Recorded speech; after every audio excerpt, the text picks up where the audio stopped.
Wednesday, my dude.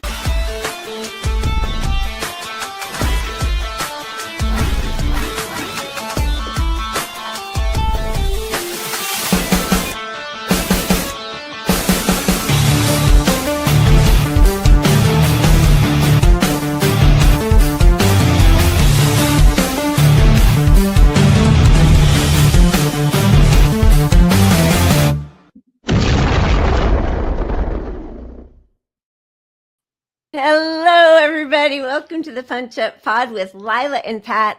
Happy Wednesday. It's been a week since we've had our show therapy hangout session. Yes, it has. And I'm just realizing I have to change my banner name. Pat the whatever. Call me daddy. What are you doing? That was a joke from our game night. Ah, got it.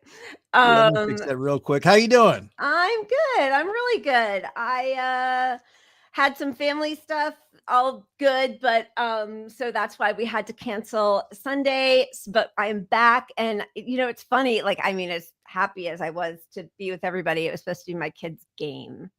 So of course it was like the championship game, and then the other team forfeited. So I was there at the field at like 3:30, and I'm texting Pat like, oh my God. I was like, it made me so mad. So they won the championship, but we weren't having our show. And I was like, wait, let's just do it. But it would not have worked out. And we had already said we weren't having a show. But it was I was like depressed when I went to bed. Like, I really need this infusion of talking with you, talking with everybody in the chat, and doing this. So I am so happy to be back. It is a healthy release of this anger and sharing a little camaraderie and whatnot. But it did get us thinking, we wanted to add a third show, and maybe what we'll do is just make it a news night where we cover what's going on all the news channels, because we got that vid grid we could put up and bounce around and talk to people and just, an actual wing it show where we're not doing a lot of prep for it like we normally do, but we can have more discussions because there's more space to just bullshit with people. Yeah, we're going to give that a shot in the next few weeks. We just need to do some logistical planning stuff, but we absolutely will. Big Dumb Animal, I hate saying your name out loud, but thank you so much, and cheers to you. Cheers. Thank you. It's going to buy me another sugar pine porter. I do appreciate that. Is that with real cane sugar or modified? It's probably illegal in RFK's new world. Oh my God, I just cannot. It's just awful. We're going to get into all that. I'm just going to keep my smile going for a few more seconds while I read everybody's lovely comments, and thank you. Happy Wednesday. Okay. Yes, Moscow. There's Audria coming in at the beginning with her Moscow Mule. I love it. Just flipping through, because what happens when we get into all the stuff. I lose my train of thought and sometimes forget to come back to comment. So thank you all. All right. Heroes and Sheroes while we're here. We might as well do that for sure. Thank you for reminding me. Here we go. All those wonderful names. Man, love you guys. Thank you. We lowered the volume. It was pretty loud that first time, huh? It's not bad now. Oh, and I do this is round 2 of trying the new microphone. So please let me know if it's clippy or weird sounding, and I can fix it. We'll try some things. It sounds good to me right now. So well done. Excellent. Well done. How are you? How are things with you? I just gave my whole long spiel. Oh, I'm good. They started building a new house behind me now that they finished building the apartment complex in front of me. So, leaf blowers started at about 6. That's the regular leaf blowers at 6, hammering and construction at 7. 7:30, Strike likes to pounce on me and get the zoomies off my body until I get up. So that's I'm adapting to it like a parent. You just have no choice. So you just deal with it. mean, I guess so, but I never adapted to it. I just got angrier and angrier. So I think you are That could adapting. be happening too. That No, I could think be how I you're adapt. dealing with it beautifully now. But yeah, I can't even imagine that, actually. That would make me so mad. And that the construction is going to be going on for what, years? I mean, it just started. They're building a house behind. So there's an alleyway next to my apartment. And then across from that, there's a paid garage is separated from everything. And the house is being built behind it. Right. So it's not like right here, but it's also construction noises are unavoidable. Awful. I think I'm just going to start getting up at 6, and make that my habit, unfortunately. Okay, because there's another option. You could use earplugs and really loud noise machines like I do. Yeah, I wouldn't be able to get up though, is the problem. Yeah. I'm a heavy sleeper when I'm actually asleep. Right. So like earbuds, I would just wake up at noon or something. It sounds like you don't want to, you actually enjoy being awakened by strike, especially. I think it's just better to embrace it and fight, because it's a losing fight. It's like, it's learned helplessness. I got to I'm better off just adjusting. Bobby Knight, baby. Bobby Knight. He called it years ago. Right. All right. Well, so you got up early. Yeah, that's all I got going for me in my life. Oh, I have good news. I don't know. I mentioned I accidentally sent my phone to get repaired, and they sent me a label to send it back to them. Yeah. This was like 2 months ago. And I didn't realize the label was UPS. So I put it in the US mail postal service. What happened? And it just disappeared for 2 months. And then I just got a notification that it'll be here tomorrow, repaired. Oh. Wow. UPS couldn't find it. The post office couldn't find it, but somehow it magically got there and I'm good. So that's a pleasant never happens. That's amazing. Right? Look at that. There you go. Good news. It's a great world, people. God is shining down on us. No, but I am happy for you, because that's very frustrating when those sort of things happen. All right, so let's get into it. We are mostly going to be starting with the Trump administration and all the just hideous developments there. But first, we will send out a big cheers to the Hind Rajab Foundation, which is much like the Nazi hunters after World War II, is making lists and receipts and documenting war criminal IDF soldiers and following them, tracking them down as they go on vacation to different parts of the globe in between their stints, raping doctors to death and blowing children up. So here is a little... No peace for the war criminals. Never. The second level, which is the level through which people, discovered the Hind Rajab Foundation, are the cases that we do against what we call traveling soldiers. These are Israeli soldiers that go on tourism. Most of the time it's between tours in Gaza, between killing sprees, if you want to put it like that, and they go travel and enjoy vacation, and then they go back, right? So when these people travel, we monitor these soldiers, and when they travel and we have a dossier, we have a file against them, then we file no matter where they are, whether they are in East Asia or whether they are in Latin America or the United States.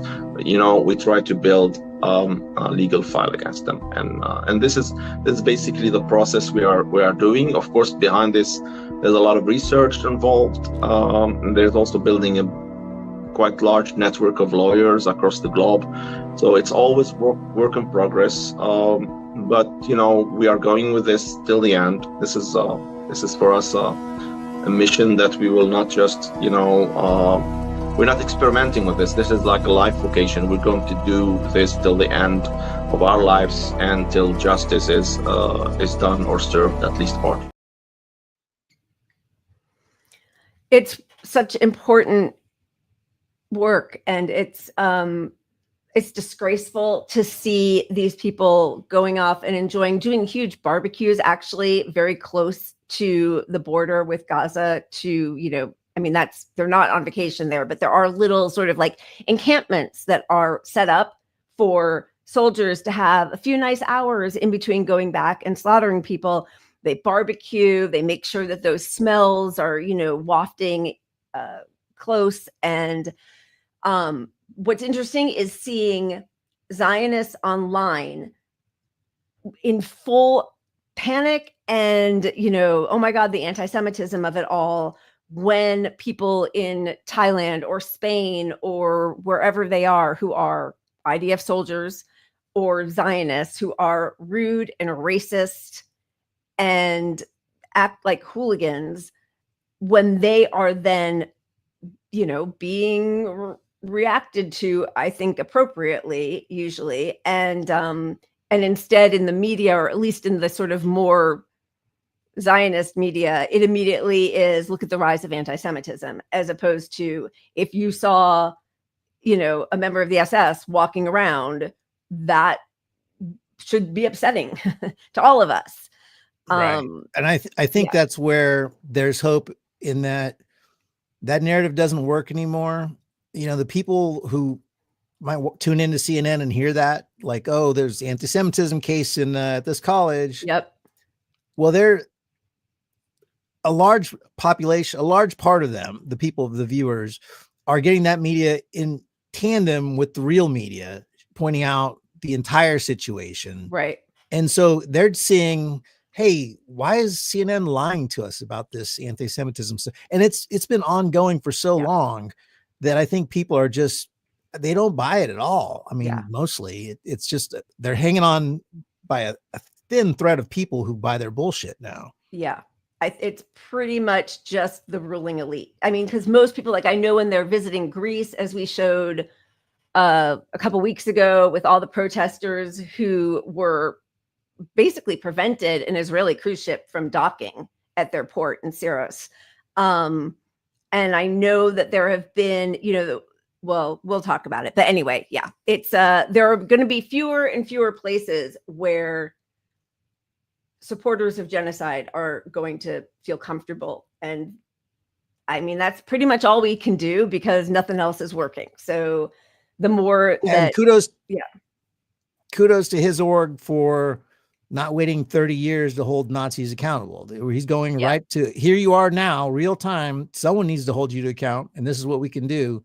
So you had better stay in your country until you change this policy, or not take part in it, Yeah. I mean, I think that, the truth is, the two different ways that this might end are being shunned by the world and boycotted and sanctioned and divested from and made absolute pariahs, which the rationale behind that is that then the citizens of Israel will start also speaking up. And at a certain point, it just becomes untenable unless you just have an absolute dictatorship. So I don't know, but nobody should want them anywhere near our soil.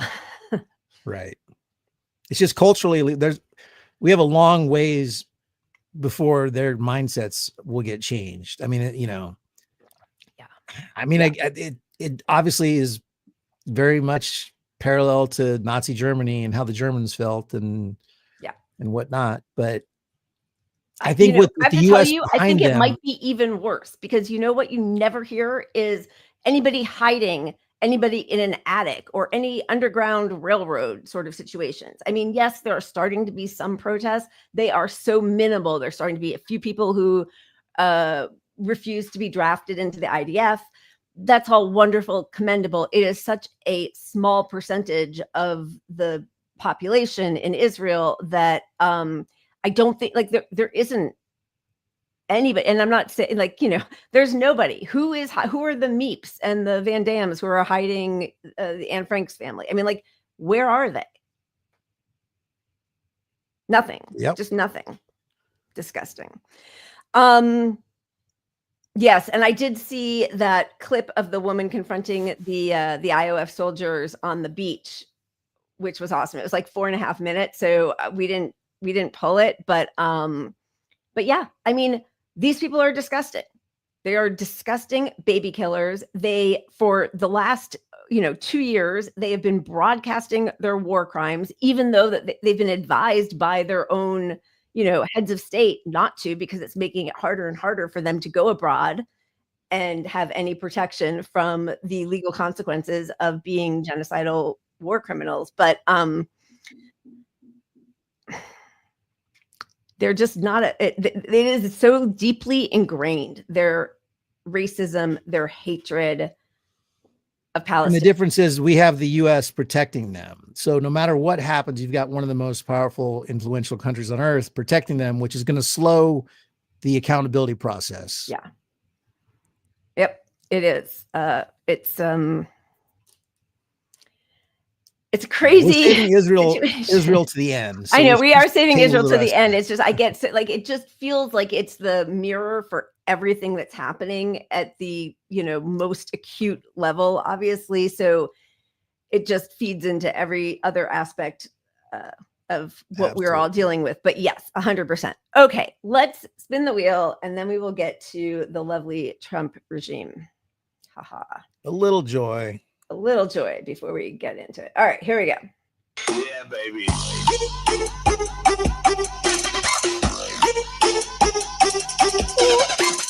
All right. Joy. I am refilling my wine, but also I will wait. Sorry, I can't do two things at once. Yeah, baby.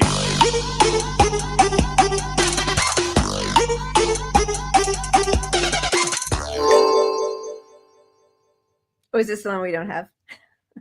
Did it make it up there?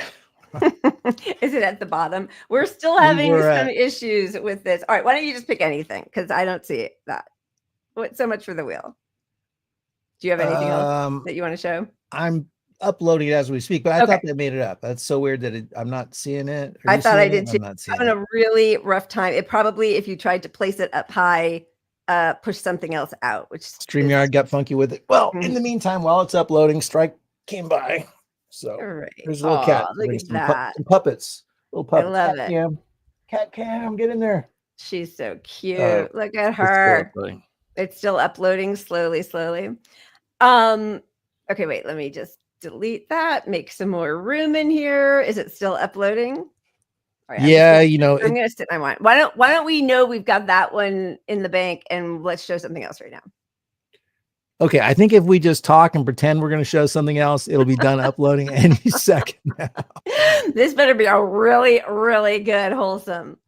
It's very wholesome. People might be crying at the end of it. Here you go. Geez. It's Pepe's become kind of a symbol. Aww.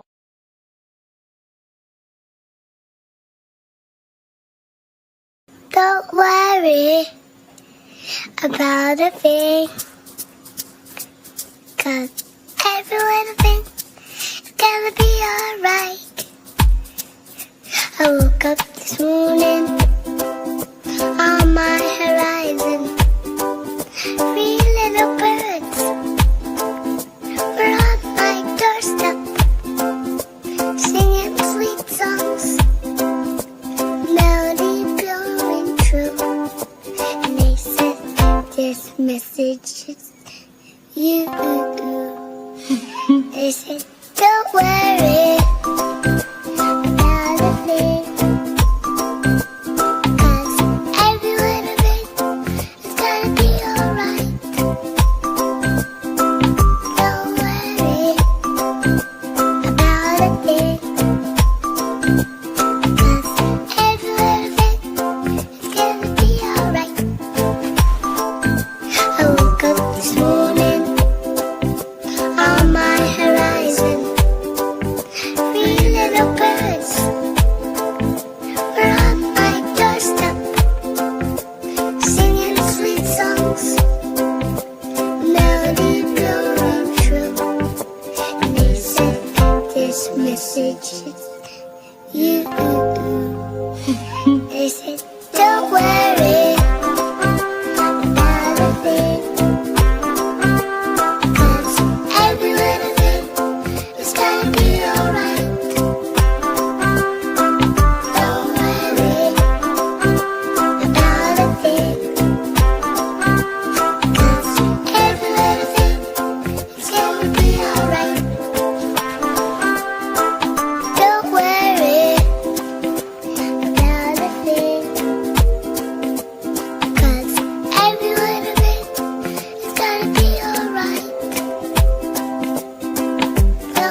Okay, that was adorable. It made me sad. Then I started thinking about COVID because Lyme disease and COVID have so many of the same functions in our body, the way they ruin our immune system. And then I saw that this is for his GoFundMe, and now I'm enraged that any little kid has to sing for his medical treatment. But other than that, it's wholesome. Oh my God, I'm like about to cry. Like, what the fuck? I hate this country. What are we I doing? hate it too, but I will say, the good news, this sweet kid has got almost $100,000 already from the GoFundMe. So yeah, that's amazing. That's amazing. And if you want to donate, look up Rylan and you'll find it. Rylan, what's that guy's name who's singing the Kiffness? Everybody, a lot of people know who he is. Yeah. Cool. But yeah, rage crying, you called it. Yeah. Gwen. That's kind of what it is. It's like, it is. There's no such thing as a feel-good story related to capitalism or healthcare or. Yeah. Unless capitalism is crushed entirely. And then that's the only feel one. Okay. Damn. Like, I just. Do we need to get another? Do we need to show puppets or something? Yeah, no, let's just move on because I am just like, I don't even know what we're doing. We have no opposition. It is like massively frustrating and disgusting. Here was the beginning of the bad news cycle for Trump, but he took care of it swiftly. Don't you worry. U.S. job cuts reaches 806,383 so far in 2025, highest for January to July since 2020. I mean, what did they even think was going to happen with their whole Doge? Like, what wasn't that the point of it? Like, what are you talking about? Anybody that thinks our economy is doing anything but headed into the shitter and going to be worse for working class people, you've lost your mind because all this is so predictable. I mean, inflation's going to go through the roof. It's already doing that. The tariffs, you put a tax on the tariffs they make no economic sense whatsoever on any level.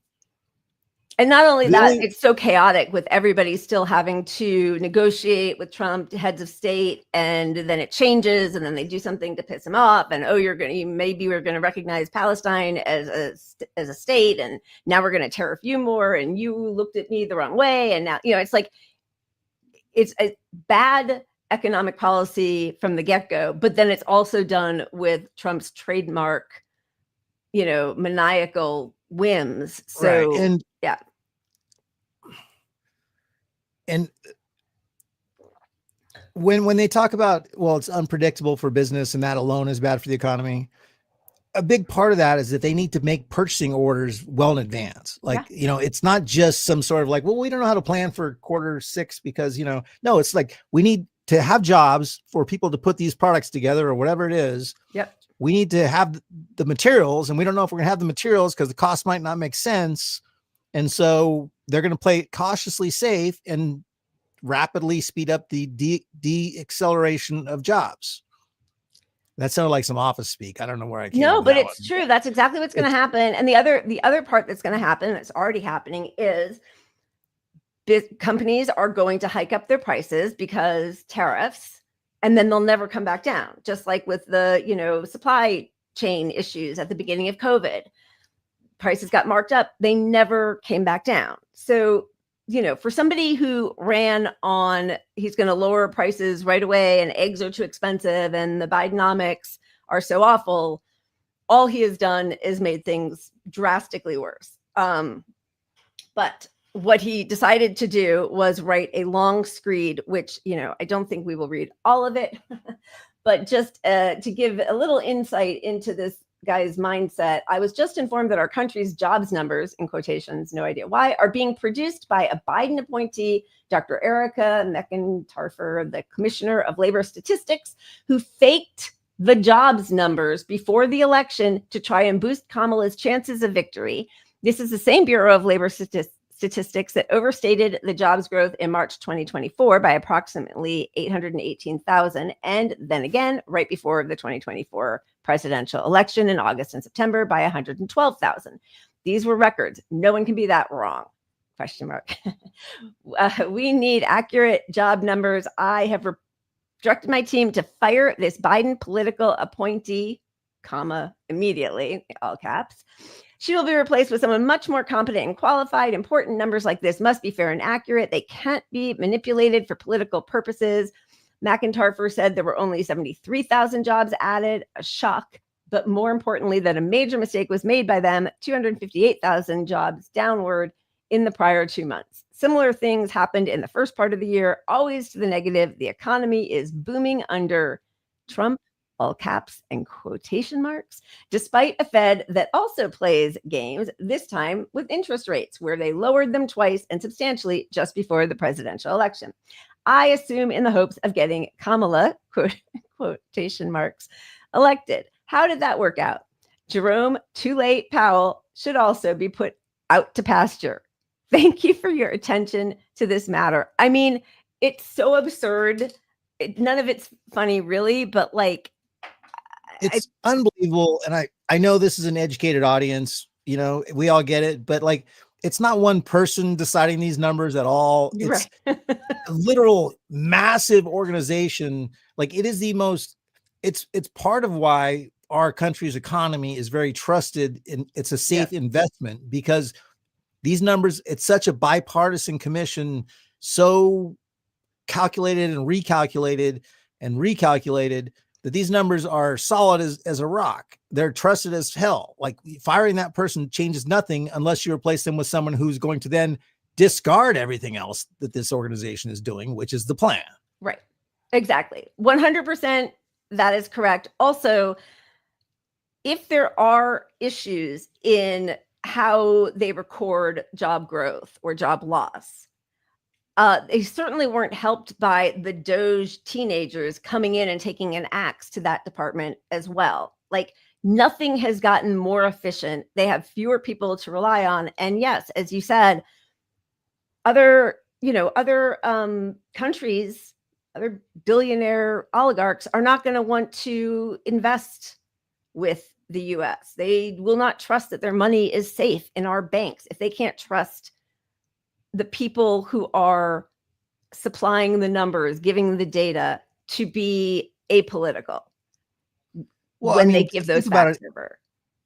I mean, just if you're a business and you're like, well, I want to produce so many units for the US, that number alone being bullshit, you're like, I don't trust their economy isn't headed to a massive recession. Why would I want to ship over all this stock and cost my business all this money when really no one's going to buy it because everyone's broke and the president's been lying about the economy to everybody? Yep. Yeah. I mean, of course he just looks like an absolute, moron in front of everybody. But there are more firings going on. Putting this on here. Okay. RFK plans to fire the Preventive Care Task Force. 16-member expert panel makes recommendations for preventive services that insurers must cover fully under the Affordable Care Act. About 100 million people get no-cost cancer screenings, counseling, and other services under the ACA, but some conservatives have urged Kennedy to replace the current members of the U.S. Preventive Services Task Force. So we're just going to, this is MAHA, Make America Healthy, by just taking out a few dyes, no pre-screening, no preventive healthcare, no mRNA development of vaccines. And look, we should be advancing as a society. We know it's not a mysterious question of, if you spend money on this, does it save the government money in the long run? Like we have loads of data to prove that preventative care pays off and saves the government money in the long run, saves our healthcare system money in the long run. Yep. Just like Head Start, getting kids to a good education at an early age helps them out, or feeding them breakfast until they're 5, a free breakfast helps society because they're more likely to be productive and healthy and not need, their health system gets their own body builds up the way it should, and they're healthy, and all these things, like, they clearly are good for society, even if you just look at it from an economic standpoint. Yeah. But they don't, because, I mean, again, this is why we criticize Democrats so heavily, because Democrats play the same game also. The means testing of Medicaid and job requirements for, any social services, Medicare for all. How are we going to pay for that? Even though we absolutely know that it saves money long term, sending people back into the middle of a plague after only 5 days and maskless because Delta's CEO wanted his planes back up and running. And none of that is long term beneficial for anybody, but they're really not looking long term. It is all just about grabbing the money and going. Yeah, it's short term, pleasing your local donors. Like, that's it. There's no long-term cost to these people, even if they're terrible at politics. If you look at politics as your job is to help the people you serve, they're terrible.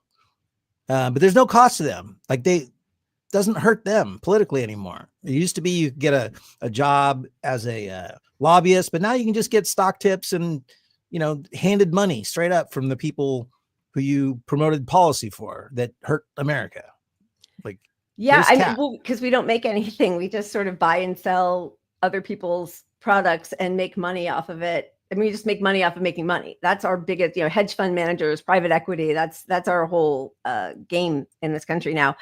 And also, it doesn't help that we have our fourth estate, our corporate media is complicit, right? So not that USA Today was ever thought of as some, they weren't thought of in the same level as the gray lady, the New York Times, but still to have them defend Trump gutting Medicaid and food stamps and say it's that he's fixing our broken welfare system. And they go on to then talk about how there's so many young, able-bodied men who are just, grifting off the system. And this is a good thing for them to have to get up and get out. This is actually helpful, as if that's really that's where the predominant waste in our healthcare insurance scam of a country is actually to be found. It's a few men who could actually be out there working. So, right. And it's really, we know that's a shallow excuse for cutting and gutting Medicaid. The numbers don't match up at all. The Medicaid fraud is like minuscule. We're just looking at eugenics. Like, they want the people that need government services the most to not get them, to save the government money. And it doesn't even save the government money. Even it's all just it's a mix of like bad policy because of Trump's pompous, gotta not be Obama. Right. Everyone wants Medicaid cut. The Republicans like cut all social programs. It's that, and then just bluster from Trump. It's like, well, he ran saying he was not going to cut Medicaid and Medicare. Like, he said those words. Of course, I never believe anything he says, but like, that was what he was saying in his big pitch to the working class to try to get them all back over to Republicans. And the problem is Democrats they had no healthcare message at all, except for, Obamacare, the ACA. Right. So, well, you're right. But the Medicare message is not playing well with his constituents, partially for that reason, because you're the one who told us that lie. Yeah, I mean, exactly. I mean, so yeah. And the whole thing with, see there, I lost my thought. The long-term thinking. Oh, that the only time that I do feel like the politicians and the ruling elite care about long-term, like that they think long-term, is even if it saves them money or is better for them in the long run to, for instance, keep sick people home so they're not preparing your food or becoming disabled and then not able to work for you at all or dying. Is when they are worried that our society is going to get too used to the government doing even a crumb for us, that they want ripped away right away, because they don't, even if it doesn't cost them money, even if it's cheaper, they really do not want us ever to look at government as a potential place where we find solutions or help or safety. That's it. Because Absolutely. everything else it costs them more to do it this way. No, you're right. And that is the bigger picture to all of it, is that, like you said, if we get used to a public policy that's good, even if it's economically good, well, maybe we can get used to this other thing that's good. Yep. Just like, hey, we got half the kids in and during the COVID, we lifted half, we cured half of child poverty. And then we're just like, yeah, let's go back to child poverty. Yeah. Thanks, Biden. I mean, yeah, it is bipartisan. It's disgusting. They're awful. Okay. Here's another thing, that Trump is threatening states that have any organizations or institutions within them that subscribe to BDS for Israel, that they will not get FEMA help. They will lose their FEMA funding if they cut off business with Israel or in any way criticize or try to have an effect on the Israeli government by boycotting or divesting. Right. And immediately they came out and said, well, when I say immediately, hours after this, yeah, there was a lot of backlash to it. They're like, no, we didn't. Where are you getting that from? And you could look at the legislation that they put out there, and it clearly says this is our policy. Yep. So, but the good news is they are backtracking on this. I mean, I will give them. Yeah. But also in the first proclamation, it still said, and any state that is investing in any DEI programs, they were also going to cut funding. So it's like the one group that is a protected group isn't Jews. It is the state of Israel, right? It's just the state of Israel. But everybody else, Black, Native American, brown, any, disabled, nothing else cannot use DEI, but you may not criticize Israel. Yeah, all of that's wild. But when we look at it, how realistic is this at becoming a policy? Well, it's pretty realistic when you look at they are defunding everything under the guise of DEI, like you said, like all the funding from Stanford, which has got I don't know, something like a quarter of the whole scientific research in America is through Stanford and Harvard and some of these schools, and they're defunding it because they're like, well, you weren't DEI, you got this DEI stuff going on, or we didn't like how you didn't fight back against anti-Semitism enough. So even if they're not doing it on a federal level, like globally to a whole state, right, they're doing it to institutions directly now. Which is, I mean, here's the thing, and it's why it's just so appalling to see our institutions of higher learning, higher education folding so quickly. They already were hideous to the students who were protesting against what is now almost uniformly being termed a genocide. So like, even if you were so ignorant 21 months ago and you didn't know what 18-year-old college students knew and they were protesting, you know it now. And there should be some sort of inward look from these, UCLA, who allowed the Zionists and the ex-IDF police, militia, whatever, private police to come in and bash in the heads of UCLA students. That was at UCLA. They've just lost like $200 million of funding in one of their science labs. Harvard also treated their students abominably. Columbia, for sure, was horrific with their students. They all lost funding. They've all now made deals with the administration. They are capitulating even more, but it's not going to stop because they were already some of the worst institutions in dealing with their own students. So like, you're not going to win this game. You're just becoming, complicit in fascism.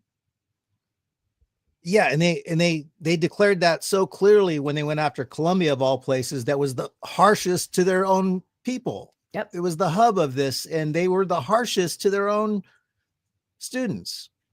But I want to just make sure people understand some. Thank you, Perry Stein. Perry, thank Absolutely. you. Cheers. against free stuff for Wall Street, the military industrial complex, and CEOs. Me too, but somehow that never gets called out. That we don't need to worry about that. They earned it. Somehow, no matter what billionaires do, they earn it. But thank you very much. Thank you. Yeah. Cheers. Okay, yeah. But I look, it's important to understand when they say they're cutting the funding to Harvard, it's not that they're cutting the funding to Harvard. They're cutting cancer research. They're cutting, like, these were government grants Yep. to fight public health issues that we need fought. A lot of this is COVID stuff. A lot of this is cancer treatment. A lot of this, none of this is like Dementia, hey, Alzheimer's. it's a bunch of money we gave to the school so their research people can get a good education. No, these are actually the things fighting what we are. This is what makes us a better society and healthier in the future, that we fight these diseases. Like, again, it's just short-term, disgusting thinking. And I knew obviously that Trump was going to be like this because he's petty and, what Adam Johnson calls a cry bully. He's just a baby who like upends the table the second he doesn't get what he wants. But the fact that we have no guardrails for that nobody has thought to put in place, that nobody in power has really spoken up against him at the level that should be expected. I mean, to me, that is truly the shock, actually. And nobody. Right. And the fact that you're watching Democrats not even push back on all this research funding, like on any substantial way. They're not. It's just Epstein Island stuff. And that's all serious stuff, but like that part is not. But if they really cared about that, they could have been dealing with that. 8 years ago when we all knew. Right. So, and like a group of Senate Democrats, Adam Schiff is one of them. I can't remember who else, who are Harvard graduates, are making an inquiry into Harvard's capitulation. But, they're only doing it now because it's Trump. They didn't care a year ago when Biden was saying that protesters were anti-Semitic and Hamas supporters and that a ceasefire was anti-Semitic, right? So like, they're not actually fighting it for principles. They're just pissed that Harvard is now capitulating to Trump and the GOP, just like everybody else, fell in line. So it has no weight to it because it's not based on any principles. And this is the problem with capitalism is you got two parties that, we know serve the same sort of interests generally. But either way, the party out of power just wants the party in power to do bad stuff so they can say, look at all that bad stuff. So it's a win. Every evil thing that Trump's administration does is a win to Democrats because the Democrats not in power, like, well, we're going to get more power. We'll be back. I don't have to have policies much. I just have to just not be as bad as that was. So let it burn for 4 years. And that's what we're seeing right now. I mean, yeah. And unless something changes drastically, I think there's a chance that they gain some seats in the midterms, but it is not guaranteed that we're going to switch over to a different administration, to a different party. No, and that's really telling. Like, this is unprecedented level of like, everybody understands you fucking Democrats are sitting around doing nothing. And 28 emails a day from Kamala and company that start off with, I'm a gay, lesbian, oh my God, one-legged politician in Maryland. And I just sided with private equity to close another small hospital. Right. I mean, seriously, that's what and I support Israel harder than the right does. And that's why you need people like me, because in these purple states, my opinions are going to really win over people, and it's everyone's seeing through it. It's just not working anymore. I do think that everybody is seeing through it. There was just a town hall with Mike Flood. Where is he from? I can't remember. We're going to look at it right now because people were not having what he was selling. And honestly, he's a Republican, but what he was saying sounded just like a Democrat.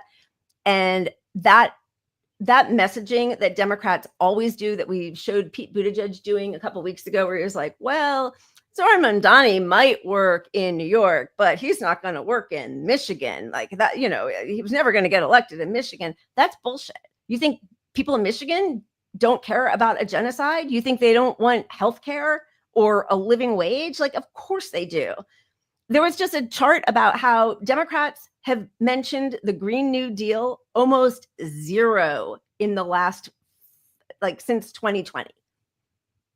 So they're just all liars paid by the same people. But yes, having clean air and clean water and clean food and healthcare and education and a roof over your head and not endless wars, that is actually broadly popular.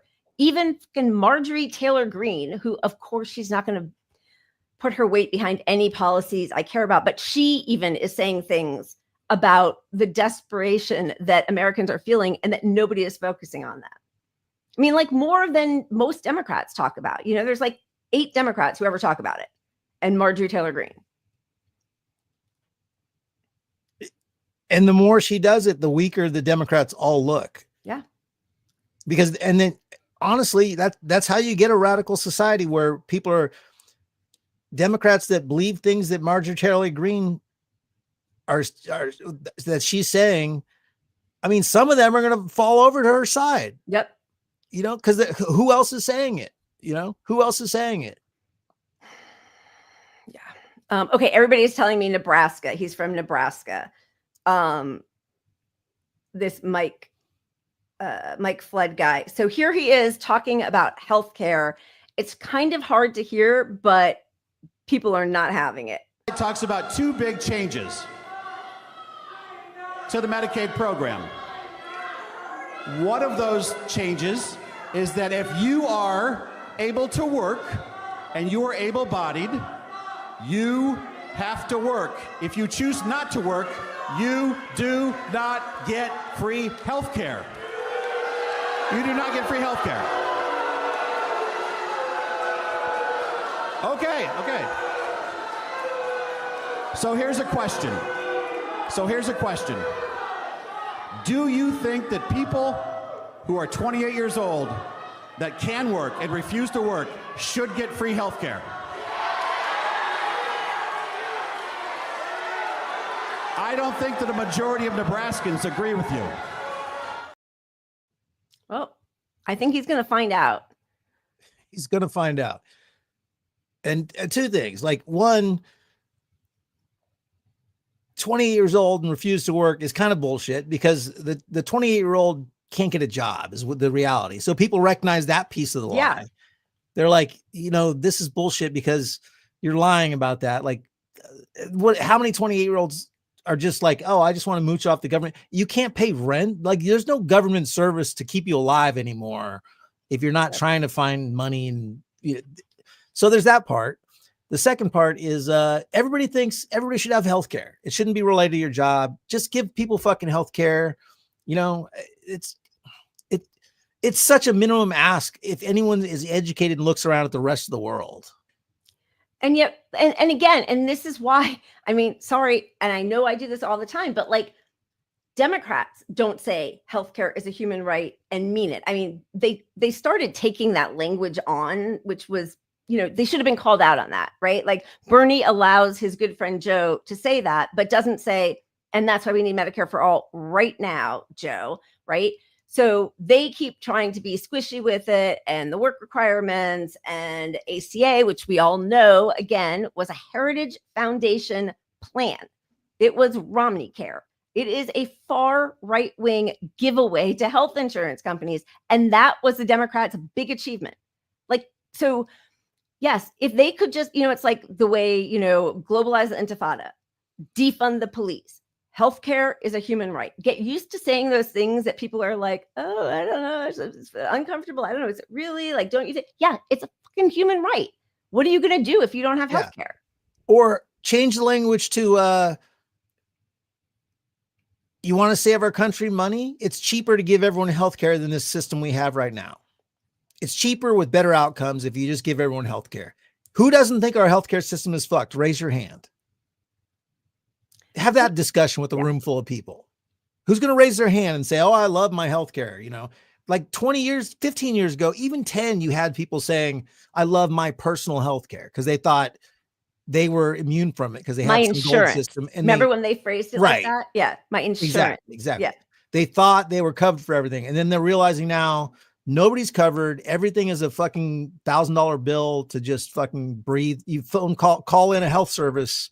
Oh, how did I get charged $1,000 for that? You know?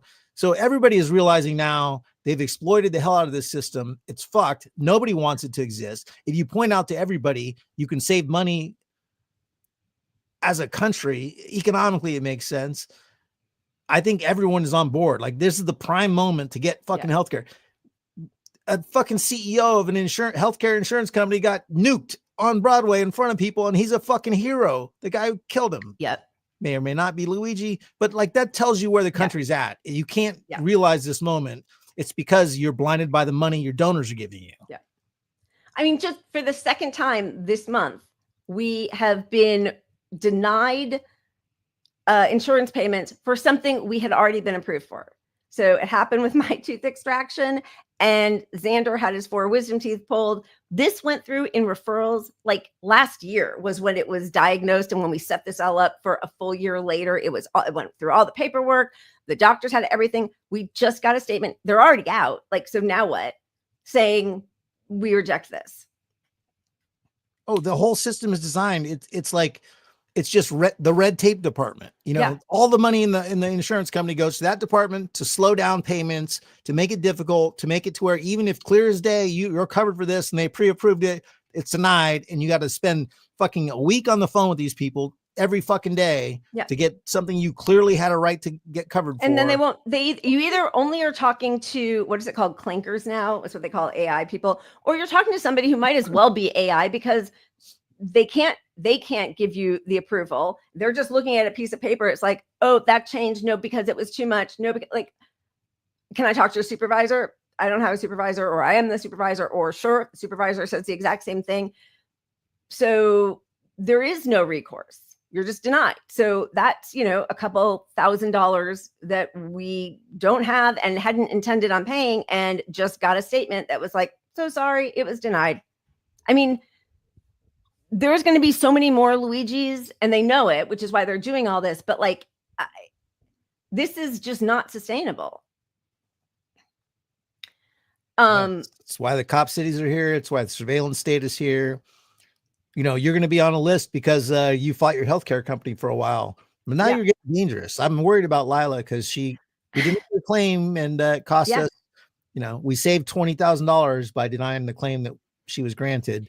But she's pretty mad. I've been reading her emails. I mean, seriously, because they're data scraping all of it and all of our posts. And I was so mad. Like, it was truly, because I remember that woman who got a visit from the feds when she said something like, denied, delay, whatever. I can't remember the third. Denied, delay, not defund, but whatever. Defund.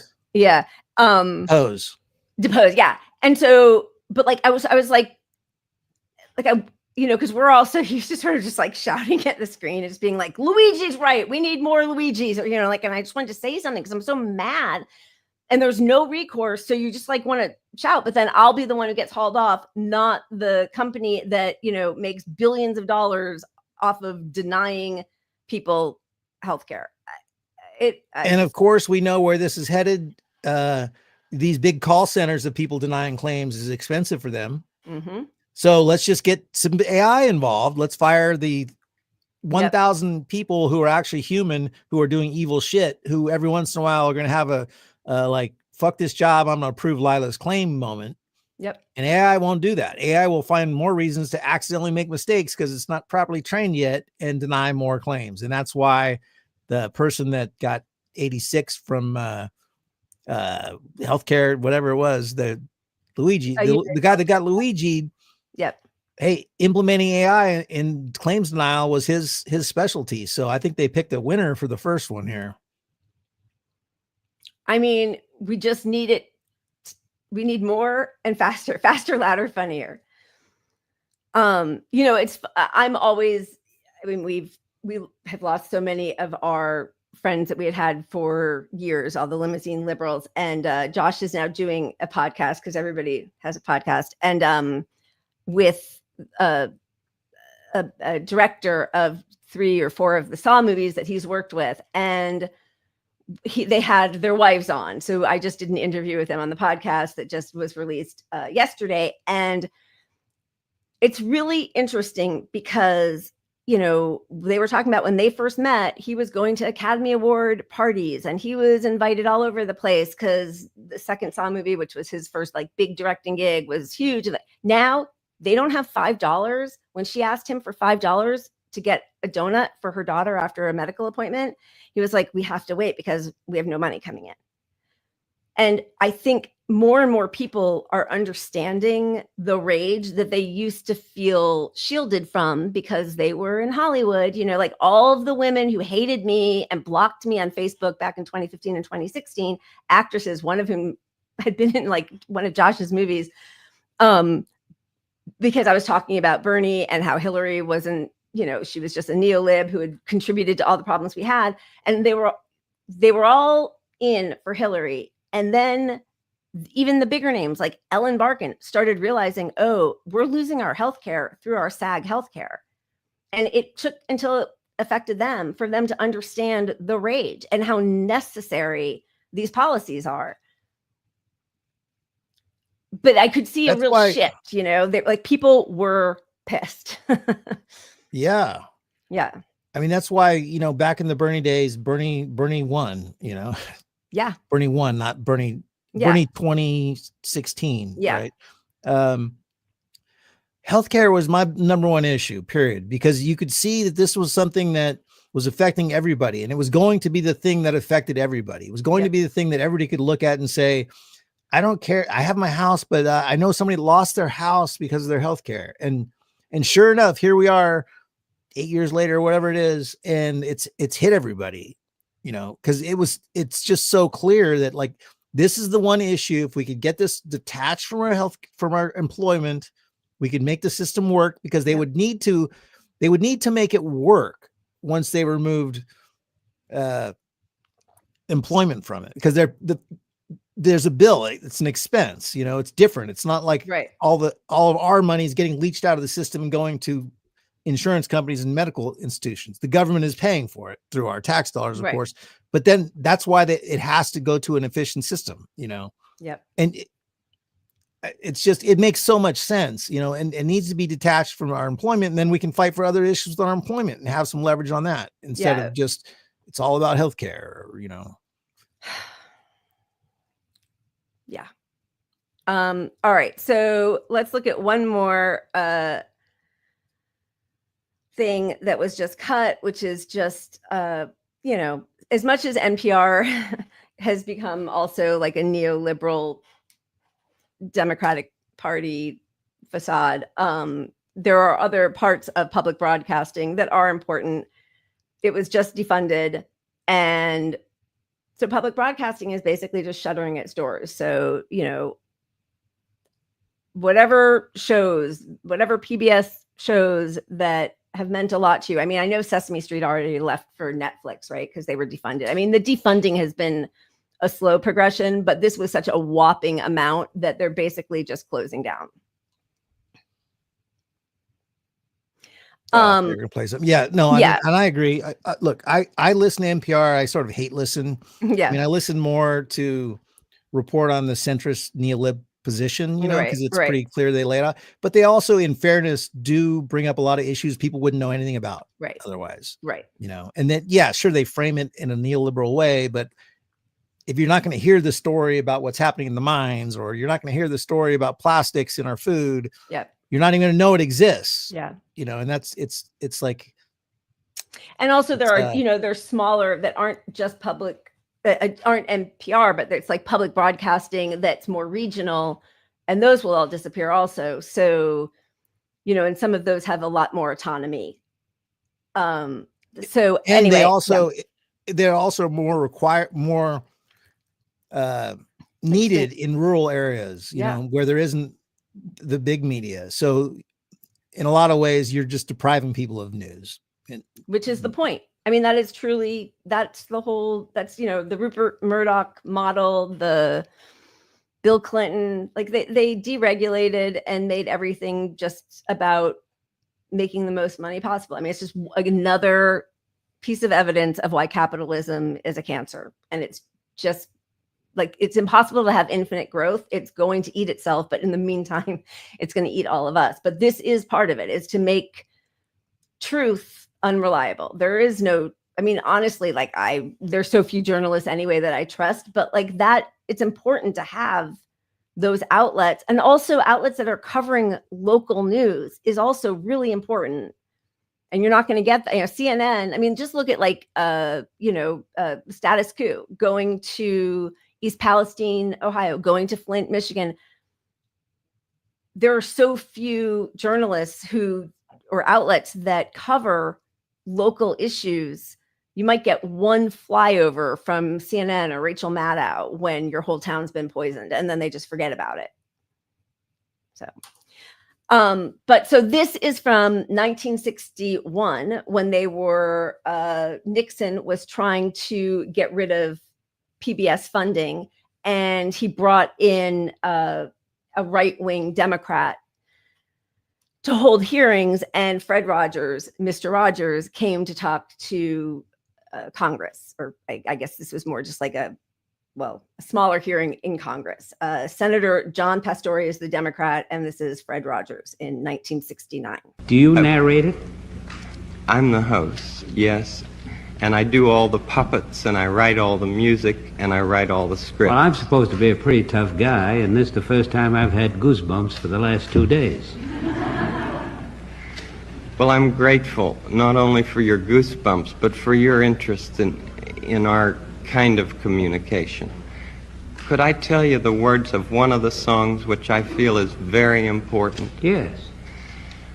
This has to do with that good feeling of control, which I feel that children need to know is there. And it starts out, what do you do with the mad that you feel? And that first line came straight from a child. I work with children, doing puppets in very personal communication with small groups. What do you do with the mad that you feel? When you feel so mad you could bite. When the whole wide world seems oh so wrong, and nothing you do seems very right. What do you do? Do you punch a bag? Do you pound some clay or some dough? Do you round up friends for a game of tag, or see how fast you go? It's great to be able to stop when you've planned a thing that's wrong, and be able to do something else instead, and think this song. I can stop when I want to, can stop when I wish, can stop, anytime. And what a good feeling to feel like this, and know that the feeling is really mine. Know that there's something deep inside that helps us become what we can.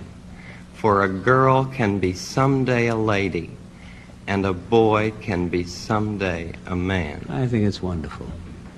I think it's wonderful. Looks like you just earned the $20 million.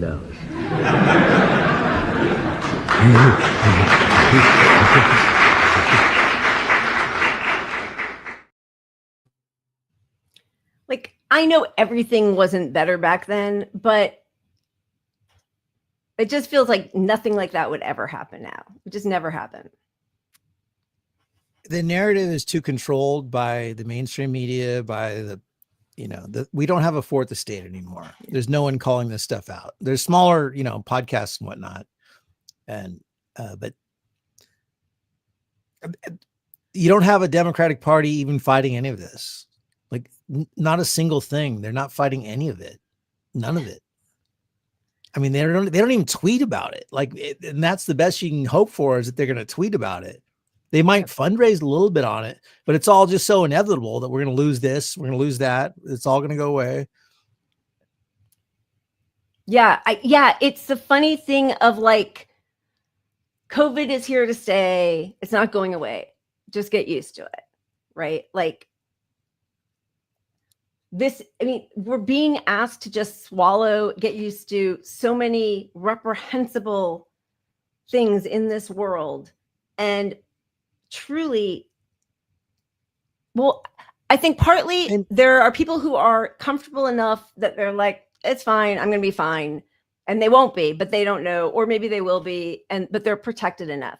I think there's also people who are horrified by all of it, but they don't have time. Like, that's also part of the strategy of this economic system, where people aren't making enough money in their 140-hour a week job. So they have to do more, and they have to also volunteer at the public schools that have been defunded, and they want to see their kid. Like, people are being that's a connection to healthcare. Yeah, because you need the risk of losing your job and losing your healthcare is too much for too many people, and they know that. They got to spot the balls. Yeah, absolutely. All right, before we spin the wheel, I just wanted quickly to show two ridiculous things from our White House, but this is Trump talking about Caroline Leavitt, his press secretary. 20 seconds, but oh my God. But she's on my list. Caroline Leavitt. She's become a star. It's that face, it's that brain, it's those lips, the way they move like she's a machine gun. Is she in the room? She's in the room. She's a star, and she's great. She's a great person, actually, but she's, I don't think anybody has ever had a better press secretary than Caroline. She's been amazing. Mr. President, thank you. I mean, it is so disgusting, just disgusting. And then just one more piece of disgusting before we spin the wheel. Paul, I didn't even know who this person was. Worldwide Wrestling Champion, 14-time champion, Paul Triple H Levesque, is now part of the Make America Fit Again program. And this is the promotion that the White House put out.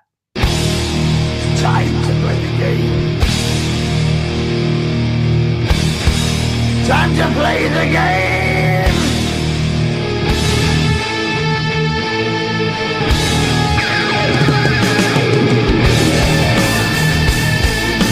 Time to play the game.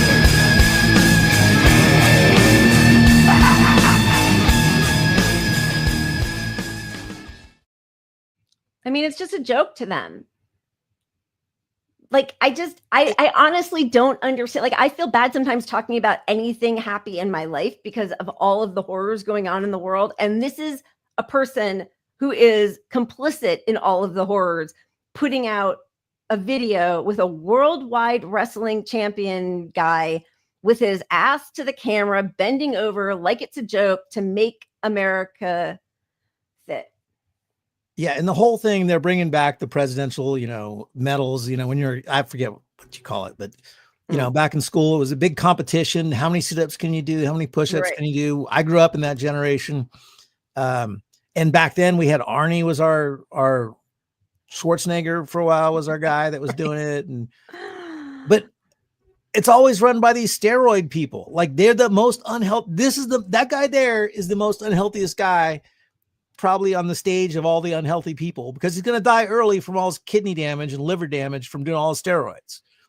So like the fact that he put these people out front as some sort of health thing, and obviously the underlying reason they want to do it is they're pushing eugenics. Like, hey, you're in charge of your own health, and the people that aren't healthy, you chose not to do push-ups, and that's why you got diabetes, because you ate you drank the Cokes that we were giving you on your welfare, the sugar.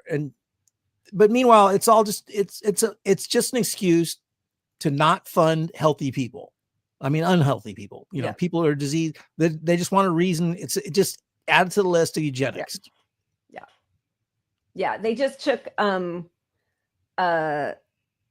they prohibit people who are on SNAP benefits from having whatever fast food, soda, snack food, and which is disgusting for so many different reasons. It's disgusting.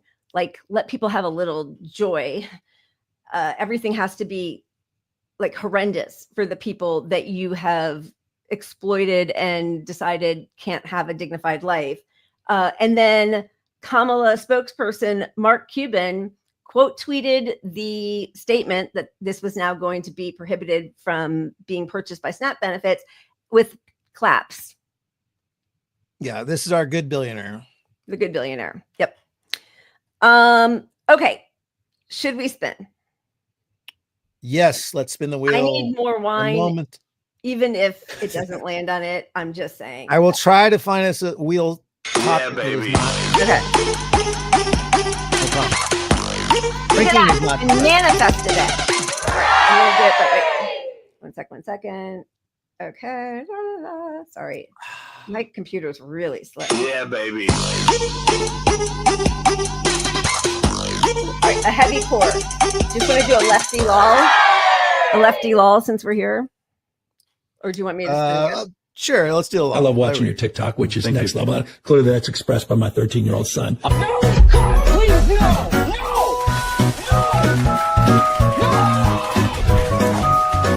How many women have you harassed today?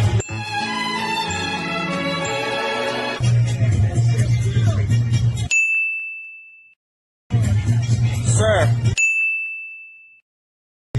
Such a pleasure to meet you. How are you? I'm good. I'm so excited for you to lose again. Yeah? Like, I can't wait for you to lose again, my man. All right. And how many women have you harassed today?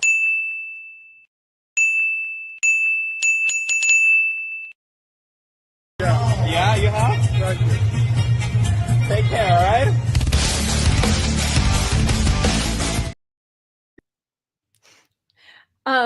Do you know what's funny? I also uploaded that video, but I had it in the Rise one.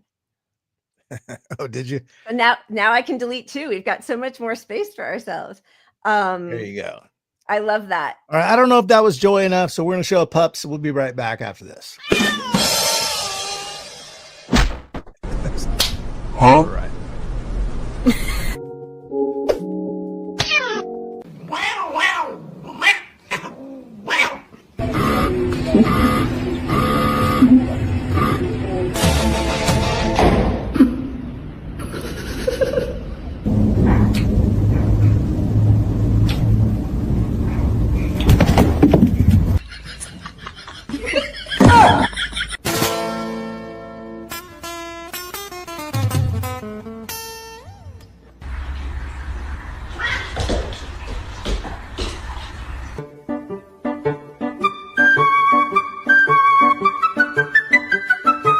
Tail it is.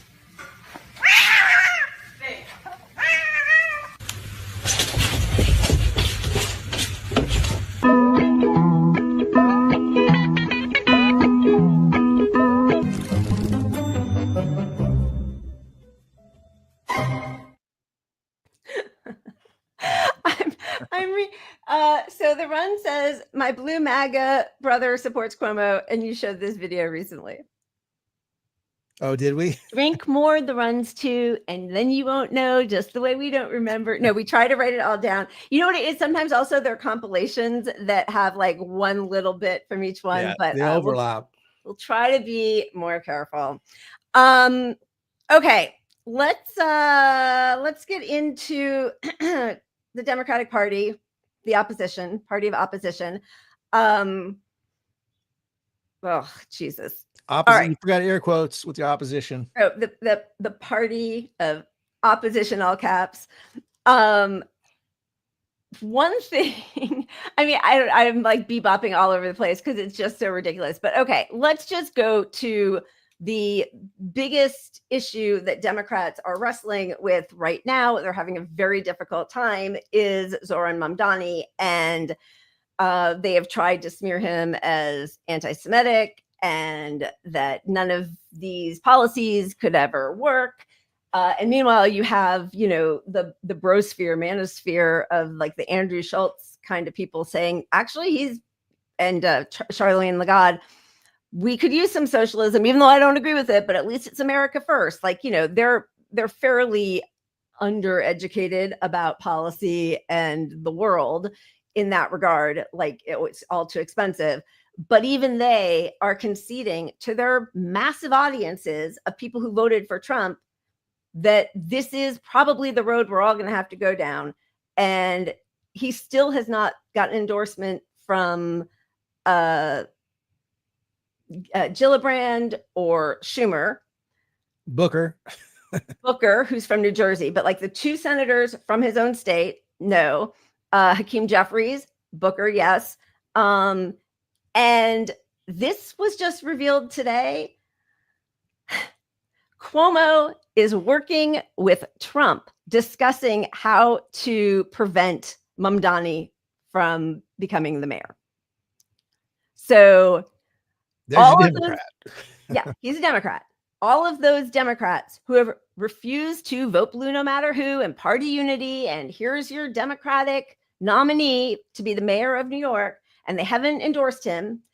Who are you going to endorse? Because now you've got, and also Cuomo's law firm was working to defend Netanyahu from war criminal charges from the ICJ. That's who he is.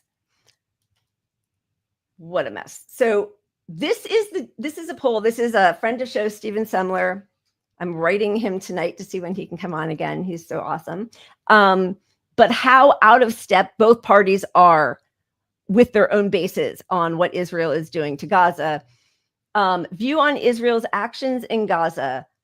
The difference between what the senators vote for or what they approve and what the voters do is 35 points. So senators are basically approving, Democratic senators, of Israel's actions, 43% of Democratic senators, and only 8% of Democratic voters.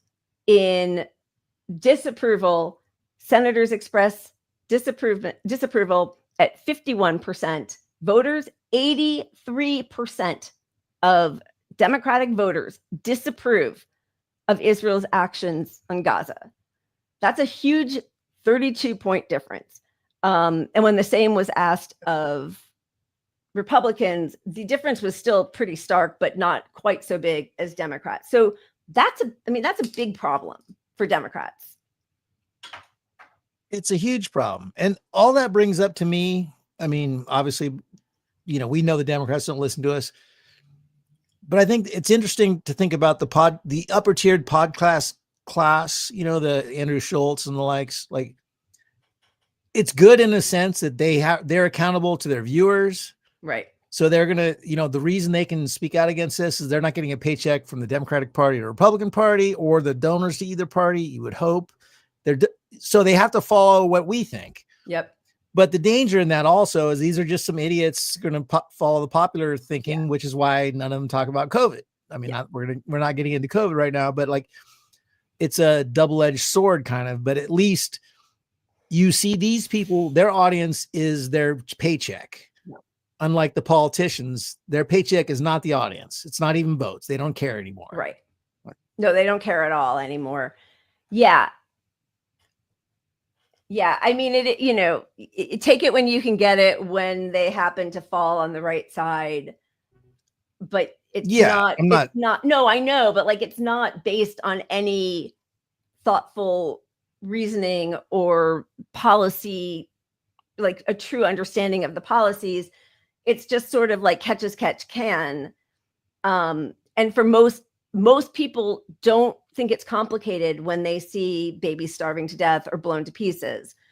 And so in that way, you have Theo Vaughn talking about Gaza and how upsetting that is. But when you want him to ask a follow-up question or articulate something deeper, he can't. But maybe on some level, the horrors are so huge right now that that's how we get some people who otherwise wouldn't be listening to stand up. I don't know. It's pretty bleak. But the fact that Democrats are like, here is Mamdani, who is getting the exact people that Democrats in their post-mortem autopsy of their second huge failure, handing the reins over to Donald Trump twice in 8 years, they're getting, Mamdani's getting men, young guys, working class people who voted for Trump in this election, and they still will not. Israelis. He's getting not Jewish Israelis, voters. but Jewish. Yeah. Let's not. Oh wow, you just combined the two.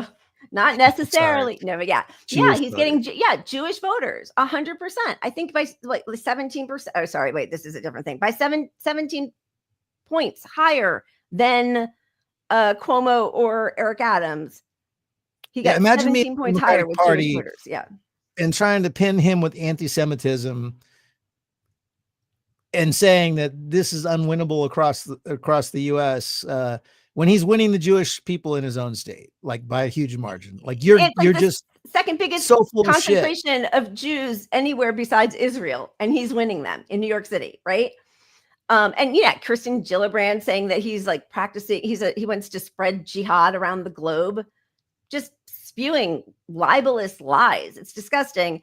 It is interesting though, when New Yorkers were polled, that the top issues, sorry, here come the readers, his plans to lower costs, his plans to tax the wealthy and stand up to corporations. And the third thing that was most important was his support for Palestinian rights. And so all of this stuff, you know, we showed that neo-lib kid who is, he tried to do the same like cuts with his video ad campaign. I can't remember his name, but like he's basically an abundance guy.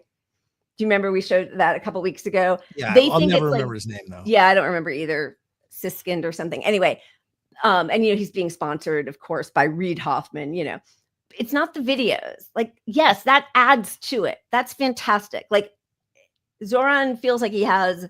I mean, again, I know he's going to disappoint me. Blah blah, whatever. I know, but like, yes, he has the whole package in that his policies are great, and he also seems to have a really winning personality. He's like, he seems to enjoy meeting people and talking with them, and he speaks so well, and like he really does have all that. But like then you look at the guy in Minneapolis who's running for mayor, the Somali immigrant, and his video was not a Zoran kind of video. It was much more muted.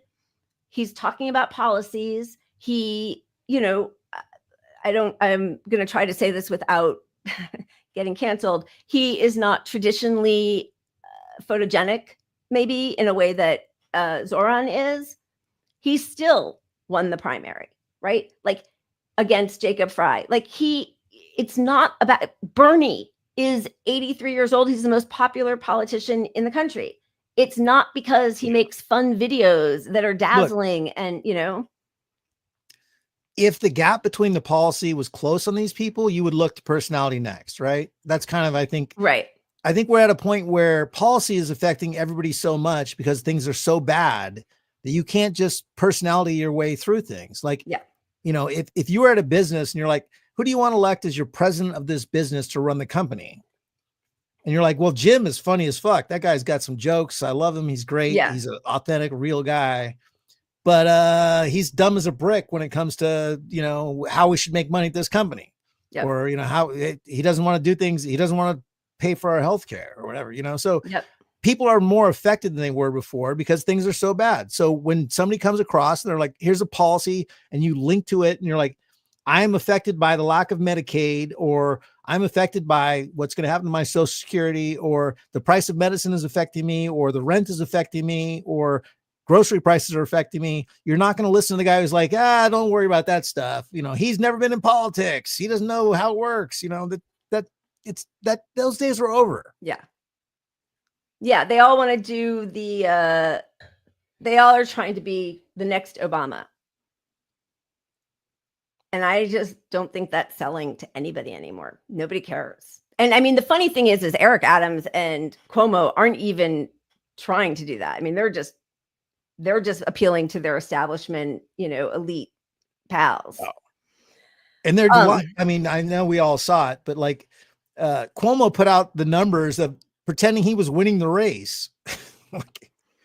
Well, here's, okay, I don't have that, but here's the thing that, you know, I don't think that this is in the bag necessarily, because it's in the bag. The Democratic Party will fight like hell to take him down. They do not want Mamdani to be the torchbearer for the new direction of the Democratic Party.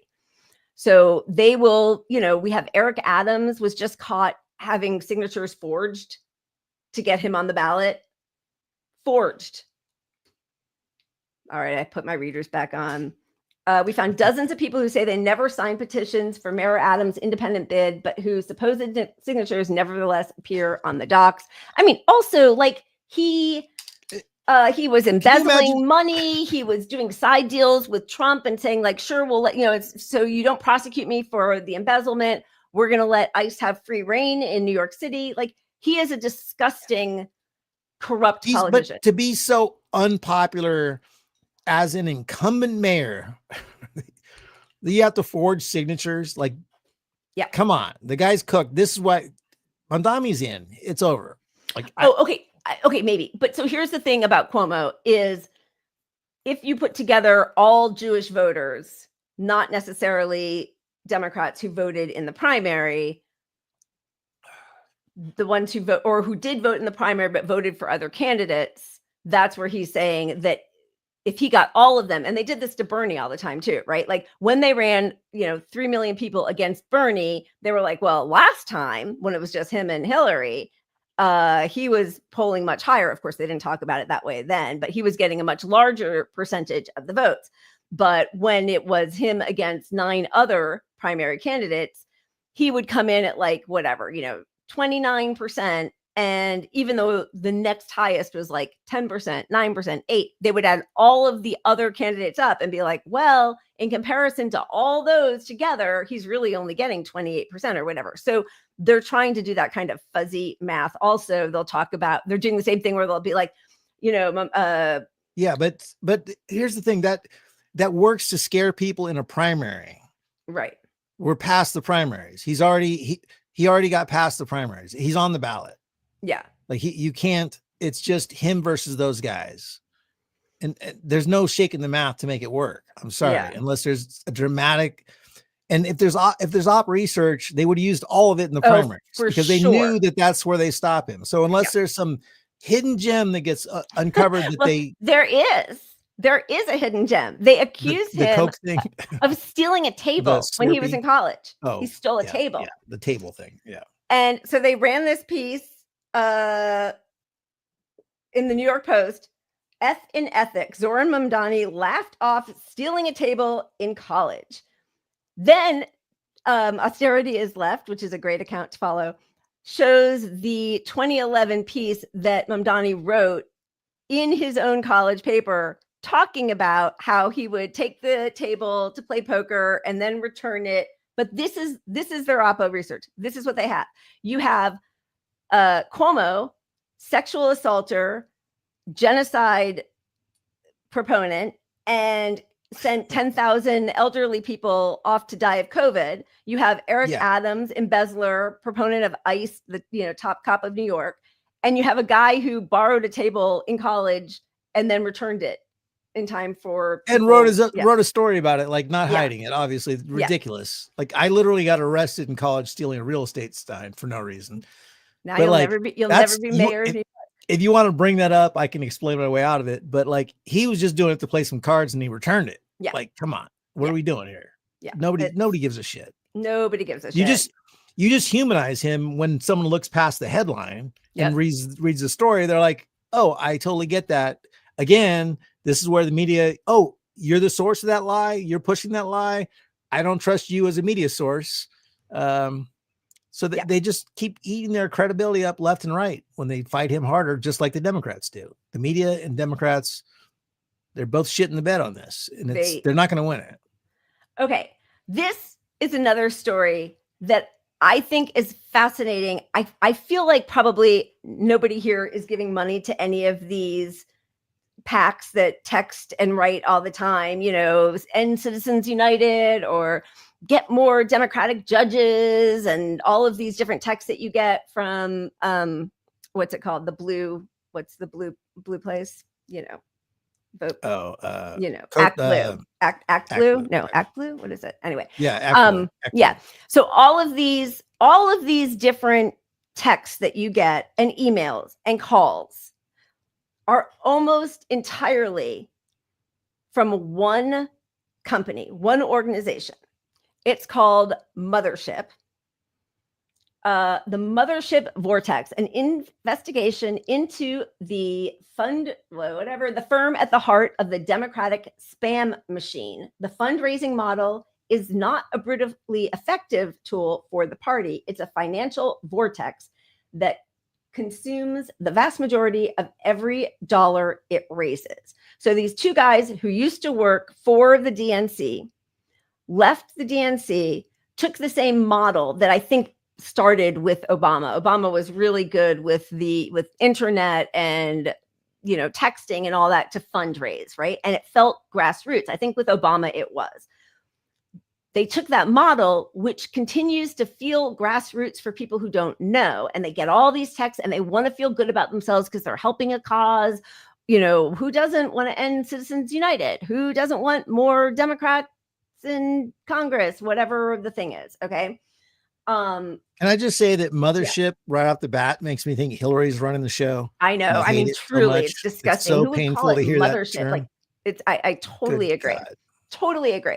So they start this. They privatize the playbook.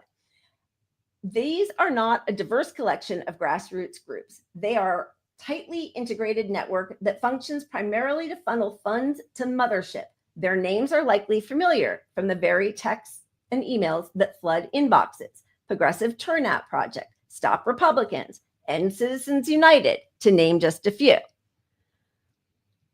After subtracting the massive operational costs, the payments to Mothership, the fees for texting services, the cost of digital ads and list rentals, at most 11 million of the 678 million raised from individuals has made its way to candidates' campaigns or the National Party Committee.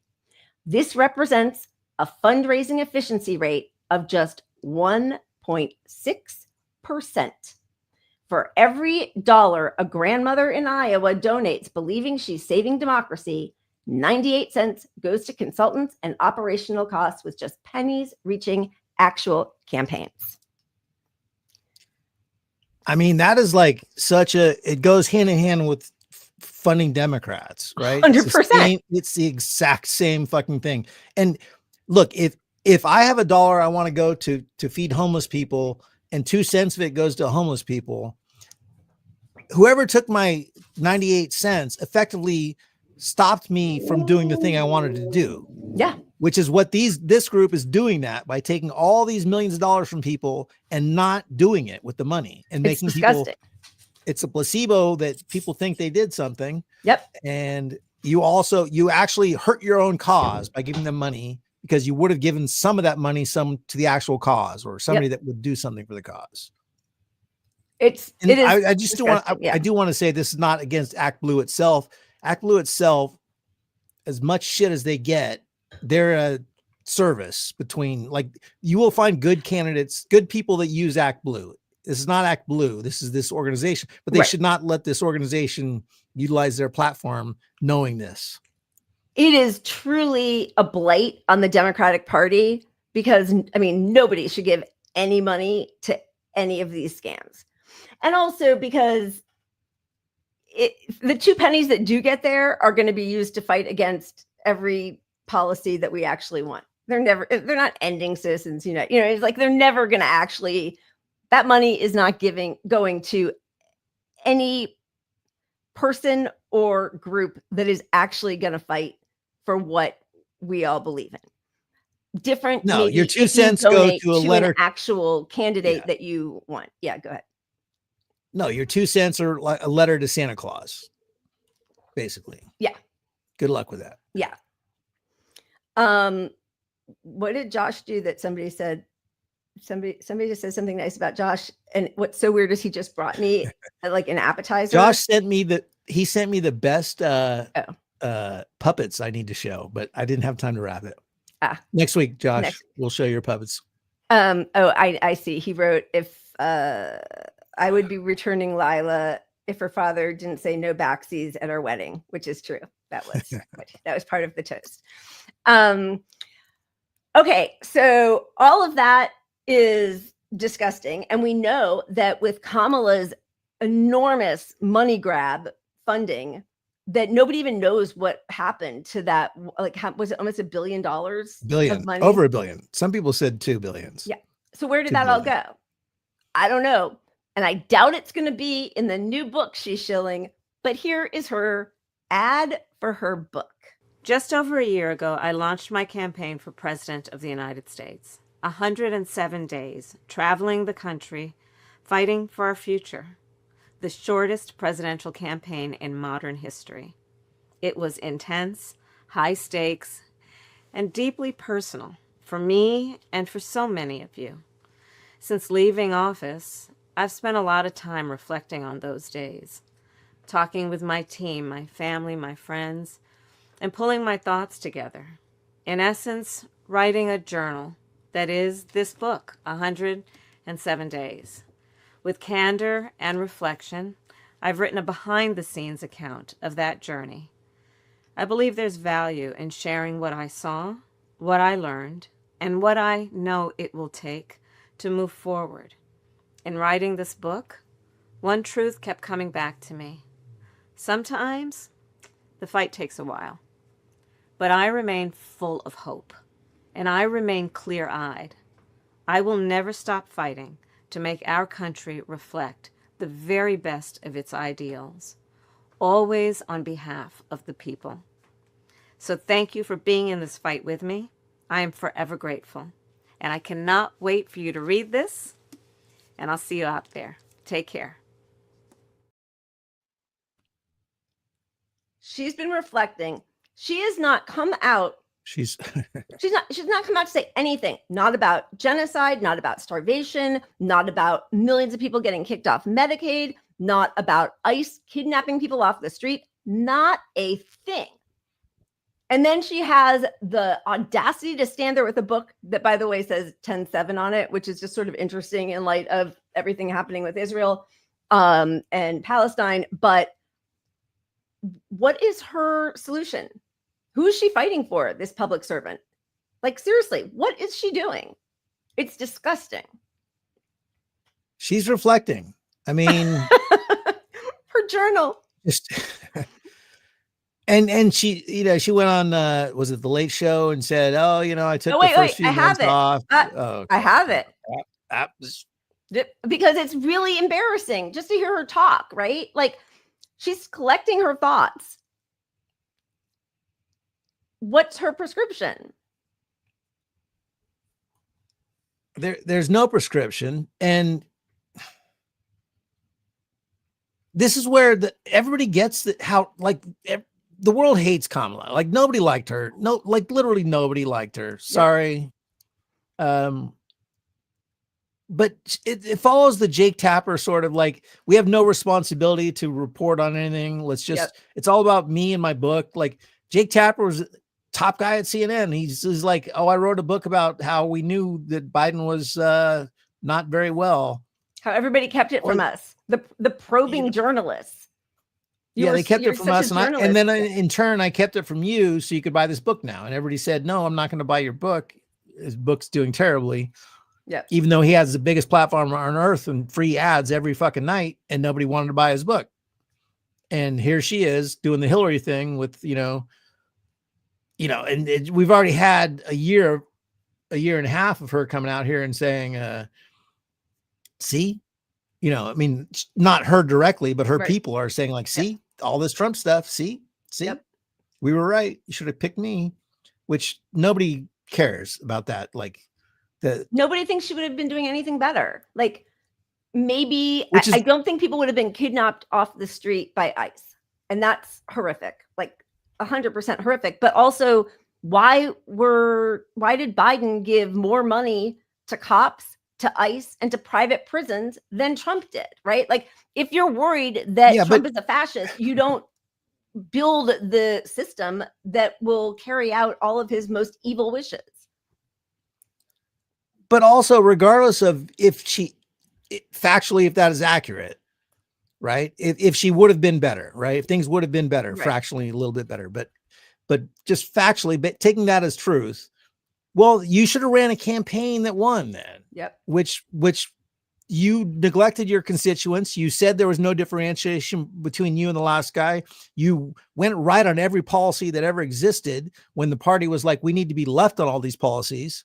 Like, you did this. You refused to condone, you condoned a genocide. You refused to let a Palestinian person speak at the DNC, at the inauguration or whatever it is, the DNC convention. So, even if things would be better, you ran a terrible campaign through and through. You were terrible. Yep. At every level of politics, you are terrible. Well, let's hear about her deep reflection. How long before you turned on the news again? Months. Yeah? Months. I'm just not into self-mutilation, and I just, lots of cooking shows. Oh, good. Lots of cooking Great shows. British Bake Off and stuff like The that. Kitchen is one of my favorites. Oh, amazing. Yeah, sure.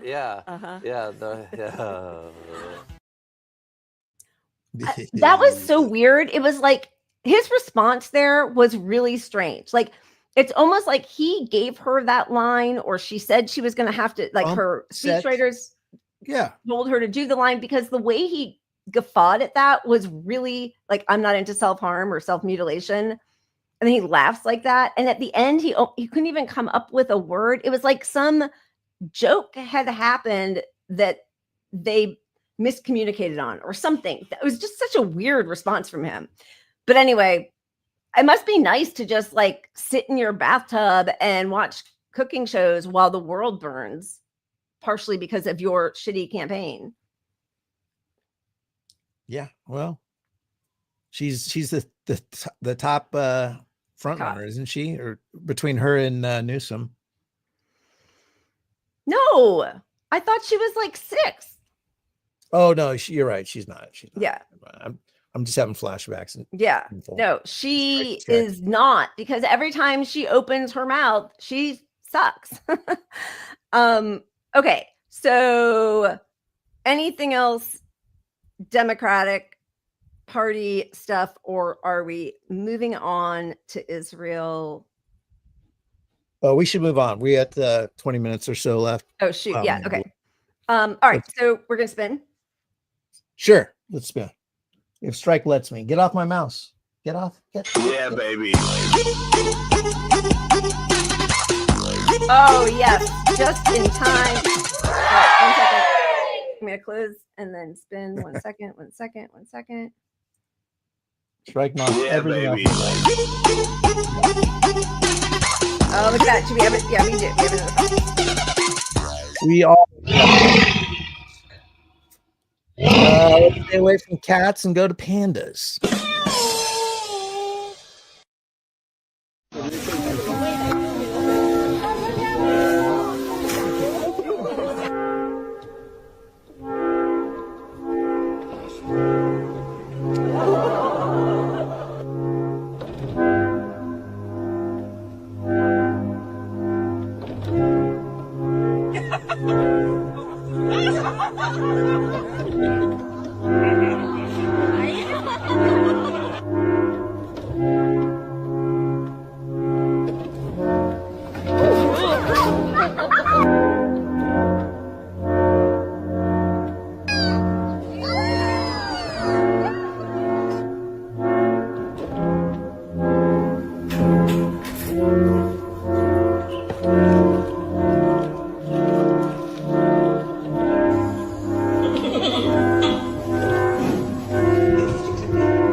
They are big dumb babies. It's so funny. How do they survive in the wild? It's crazy. They're such goofballs.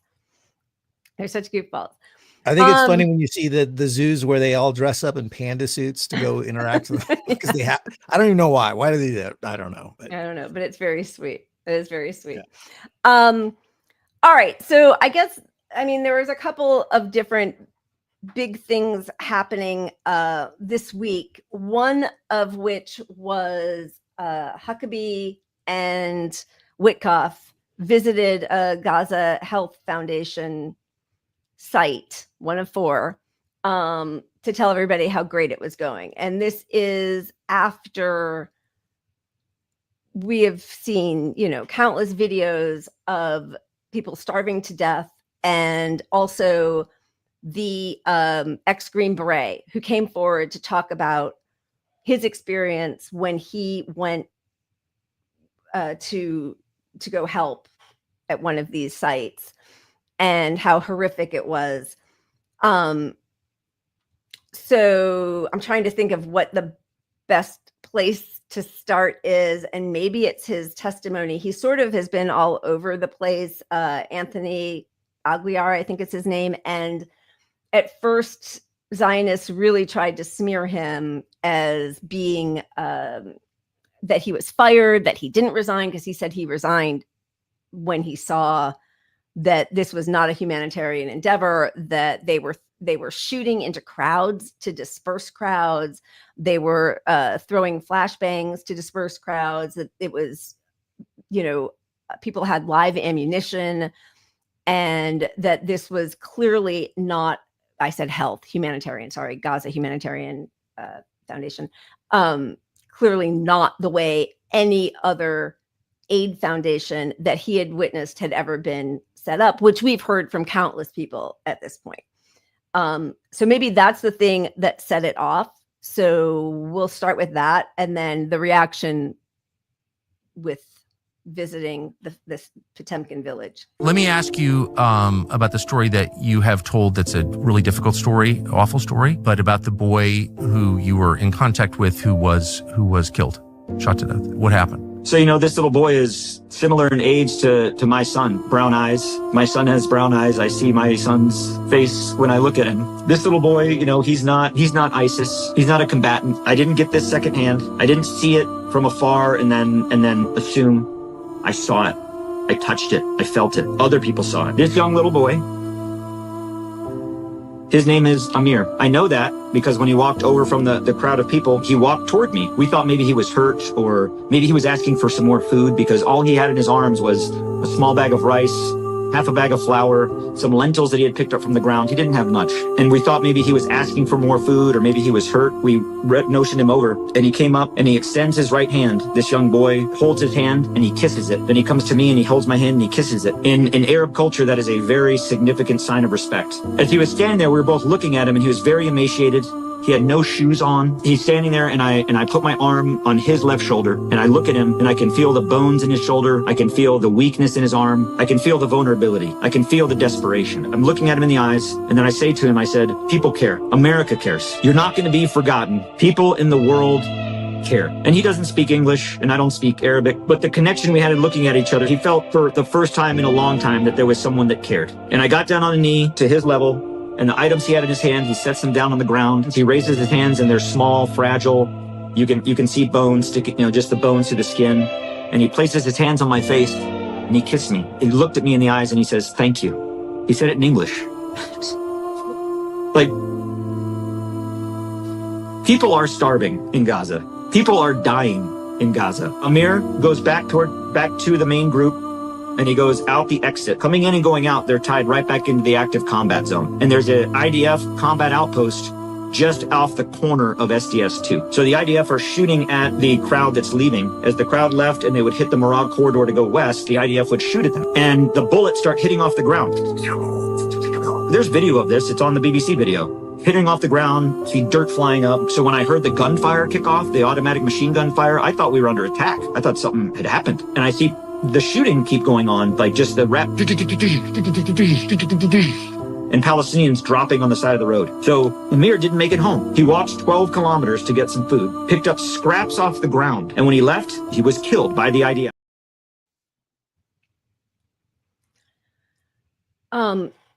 So obviously a horrific story.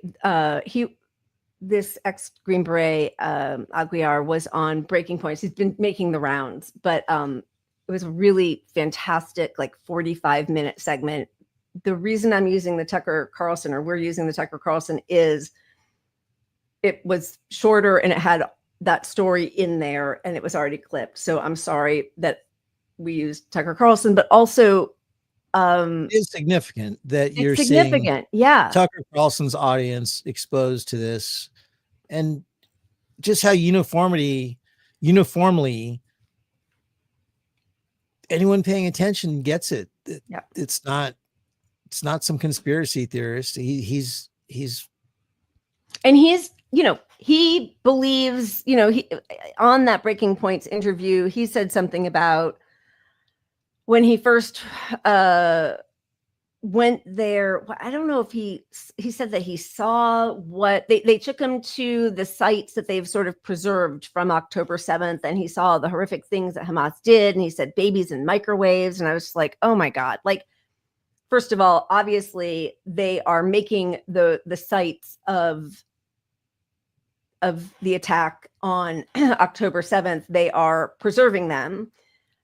They are also lying because we know that they use the Hannibal Directive. We don't know how many of their own people the IDF killed, but we also know that there have been plenty of military people who have come forward to say, yes, we used the Hannibal Directive. We shot Hellfire, whatever the name of it is. We had missiles. We were told to shoot anybody who was moving. We shot people who were anybody that we knew we had our own civilians with them that were being taken hostage. So we all know that all of the people killed on October 7th were not all killed just by Hamas or other militant Palestinian groups, but nobody ever talks about that.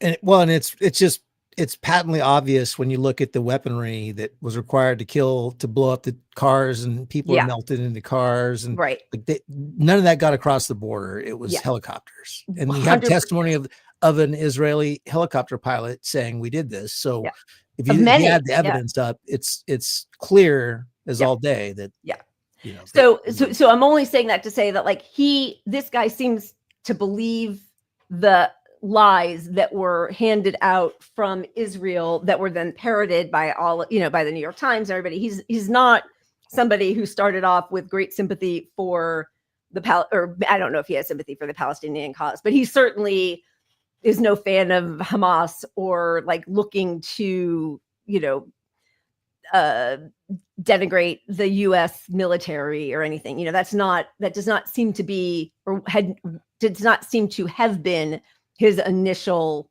objective. So he's been making the rounds with BBC, and I don't know if he's been on CNN or MSNBC, but a really good interview on Breaking Points. Okay, then also the New York Times, and it is just interesting that the starvation is what seems to be resonating with people who were formerly sort of loath to call Israel out on any of its tactics. So a week ago, the New York Times ran, this was on July 25th, I think. Okay. Young, old, and sick starved to death in Gaza. There is nothing for us here. And they run this picture with a mom and her clearly emaciated, starving 18-month-old child. Right away, the Zionist lying scumbags dig deep, and they find out that that little boy had a pre-existing condition. And they, lodge their complaints and blast all of their, you're anti-Semitic, you're a Holocaust denier to New York Times. So saying that he actually had been diagnosed with severe malnutrition, but they also learned that he had a pre-existing health problem, which was like, I can't remember the name of it, but it was like, it's like a skeletal developmental issue. So they run with that addendum, which is sort of an apology, but clearly that little boy is starving.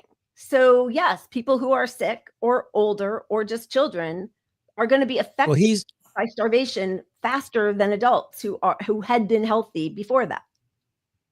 He clearly was starving, and regardless, you could have picked 50,000 kids are starving at least, right? So The whole So 2 you could have million picked or 1.8 another million. person, you know. Yeah. And, There's been plenty of it, right? But so right. that But was this the is big the gotcha.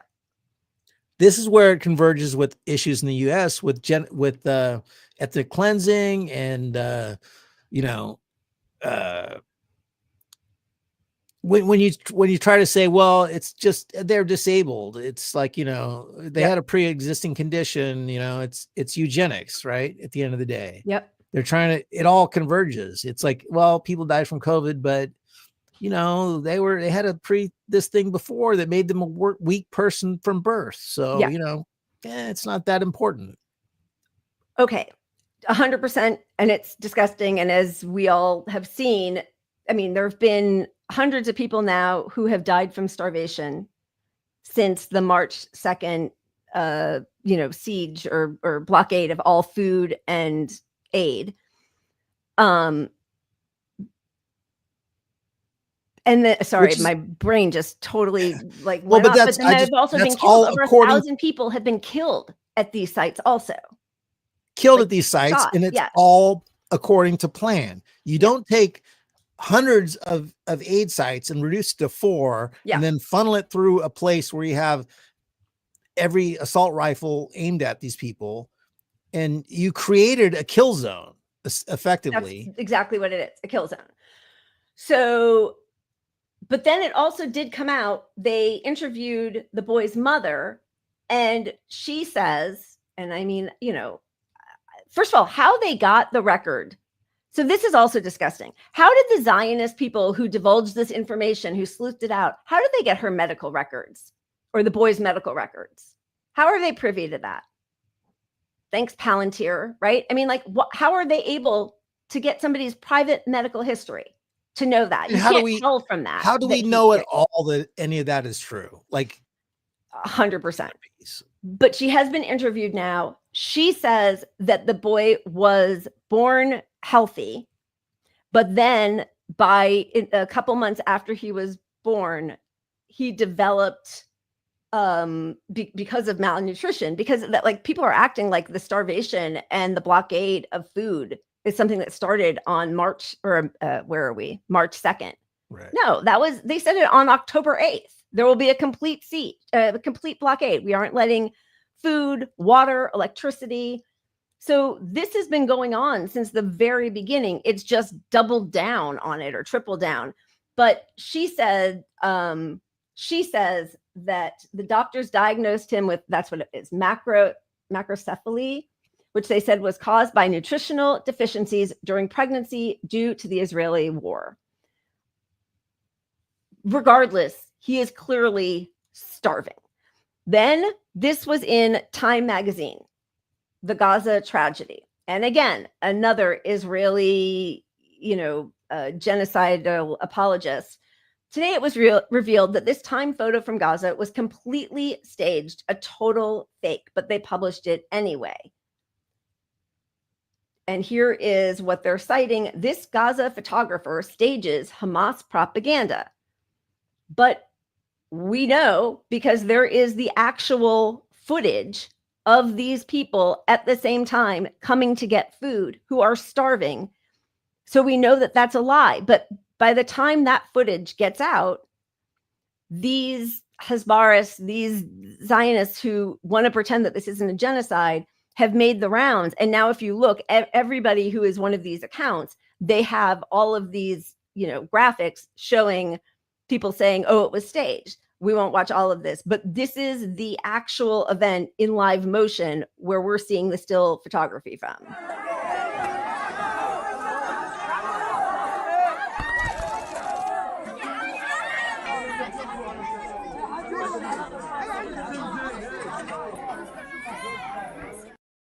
We don't need to watch all of it. It's heartbreaking, but they lie about it. And they have killed over 200 Palestinian journalists, and Israel won't allow anybody else to come in without an IDF escort who is heavily editing everything that they see.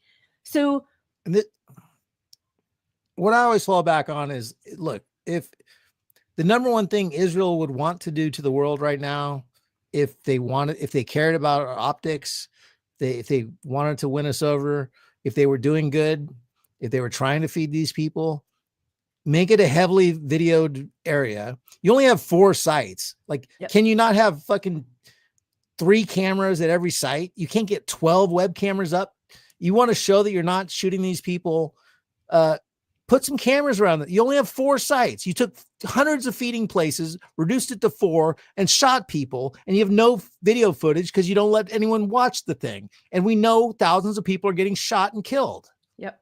So like, they're just entirely full of shit. It's not subtle. It's not. And I don't know why anybody doesn't ask them that. I mean, it's funny. Pierce Morgan asked that a couple times when we showed. I don't watch him normally, but we showed a clip. This was probably like 3 months ago, where he asked one, like the UK lawyer for Israel or whatever, why don't you let journalists in? And also, like, there was somebody from, I think, Sky News who just did a flyover with a Scottish airdrop. And meanwhile, these airdrops are completely inefficient. They actually, I mean, it's humiliating. You do not need to give people aid in a way that humiliates them, which is also what having 4 stations of help where people have to walk for, 12 kilometers barefoot to possibly find a scrap of rotted food. Many of the airdrops, that when they open the package, it's like moldy bread. But also, when they fall, sometimes they kill people. So you can't take a starving population, go from hundreds of sites to 4, and make them hike to the sites when they're starving and carry back a flour, which is all, this thing is built to kill people. Yeah. It's built to expedite the starvation and kill more people. I just don't understand why people in the news media are acting like the Israelis weren't talking about this. Well, I mean, they've been talking about forever, right? We're going to put them on a diet. We're going to mow the lawn. I mean, it's been broadcast pretty brazenly, but especially after October 7th, they talked about starving them out and denying. I mean, they bombed every hospital. Like, I don't really understand why now is the thing that's clicking with people. But anyway, so the thing, though, that they are really upset about is the Israeli hostage who, and this, unfortunately and disgustingly, Hamas released a video of this Israeli guy, Avistar David, digging his own grave in a tunnel, and he's, completely emaciated. So that's, horrific video to put out of a hostage. But to act like you're shocked that he is starving when all of Gaza is being prevented from having any food and they bombed every bakery, and, I don't know why that is what people are focusing on. I mean, I do know, but like, they're focusing on the one hostage who hasn't been bombed to smithereens by his own country, that he's also starving. When you starve a whole area, of course the hostage is going to be starved also. Yeah, I mean, I don't understand the strategy of putting that video out. I mean, I think that optics wise, obviously, I would think he's starving because we're all starving. Thanks to you is a better message. Yeah. I think you're right. But Israel, all the aid workers are starving. The doctors are starving. Yeah. Everyone in the area is starving, unless you're actually an Israeli officer. You're starving out there. Yeah. And unlike the hostages who have been taken, Palestinian hostages, we've seen countless, right? Like, here's a teacher starved. Look at that. And this was, last year. Another. And this is, and these are people not in a cave hiding from bombs. They're in detention centers starving like that. So it's a clear intention. Absolutely. I mean, all of these prisons, jails are basically just like torture chambers. And we know that. So the focus on the one starving Israeli hostage, as awful as it is, and yes, I think you're right. I think that was the intention, was to say, we're all starving. You're going to kill your own citizen here. Maybe don't videotape him digging his own grave. But other than that, I mean, it's just insane that what's the expectation? I don't know. And you know, in fairness, there may be cultural significance to that. I don't know. You know, I'm not going to condemn Hamas for that either. Yeah. Yeah. I mean, I'm supporting it, but I don't know, you know, yeah. Yeah, I mean, I'm definitely not condemning Hamas before we condemn Israel for. No, I'm just saying. Yeah, maybe there's dignity in that moment. Yeah. Maybe it wasn't meant to portray how we perceive it. I'm not saying one way or another, but strategically, from an American's perspective, it's bad optics. So, but that's from 100%. An American perspective. Yeah. So anyway, then they staged this whole like Potemkin village where they brought in the ISIS leader guy who they've been paying to loot trucks and cause chaos, and his clan of families, because he's a collaborator with Israel, to have a beautifully run site for the hour or whatever that Mike Huckabee and Steve Witkoff visited, so that Mike Witkoff could say, look, it was all, such a wonderful, we're doing great. And Hamas isn't going to steal food anymore. We're taking care of it. So, I mean, they can't even pick one train of thought, right? Like first they're not starving. Then it's because Hamas is stealing the food. And it's like, no, we've got it under control. Hamas isn't stealing the food. Well, then why are there all of these problems? Like they can't.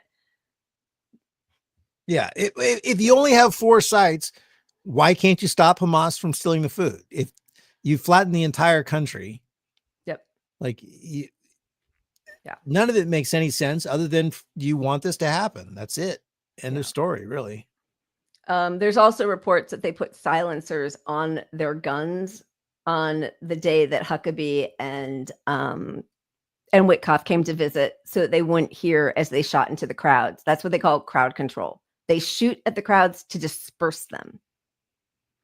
And Amir, apparently, the little boy that the Green Beret was talking about, his family can't find him. They haven't found his body. They don't know where he is. They haven't been able to collect him. It's just such total disregard for humanity. It's really a deep sickness. Man, I really wanted to talk about the whole the genocide. Is it a genocide question? But that gets us into another whole level. I don't want to give it to CNN, but I do want to show the CNN clip, just because I don't want to say this is a positive, but I do think the narrative is shifting somewhat in that we're seeing a little more balanced when discussing the issue, because I think they know that they're cooked on this issue, that the public sees through them. Yeah. And they need to start providing some decent coverage. So I do appreciate this moment on CNN here. Which their families were expelled. I think you have a problem with cause and effect. You like to blame Israel for everything. Israel did not destroy their hospitals, destroy their schools. No. The schools and the hospitals that I've been to have been used as places for rocket depots, and most of those hospitals are used as Hamas for their headquarters. Hamas is responsible. When you have your headquarters under a hospital, and you shoot rockets into a civilian where is Israel's population, military headquarters located? And you shoot. I have a question. Where is Israel, the Kiryat? Where is Israel's military locators headquarters? Is it in a remote area? Israel has military answer the question. everywhere. Where is Israel? Targets. No. Are they you didn't answer my question. Where is Israel's military? It is in downtown Tel Aviv. So let me say the answer. Israel's military. Brooke, you got to let me finish. Israel's military headquarters is in downtown Tel Aviv, right? Many of the apartment buildings in Tel Aviv house Israeli generals.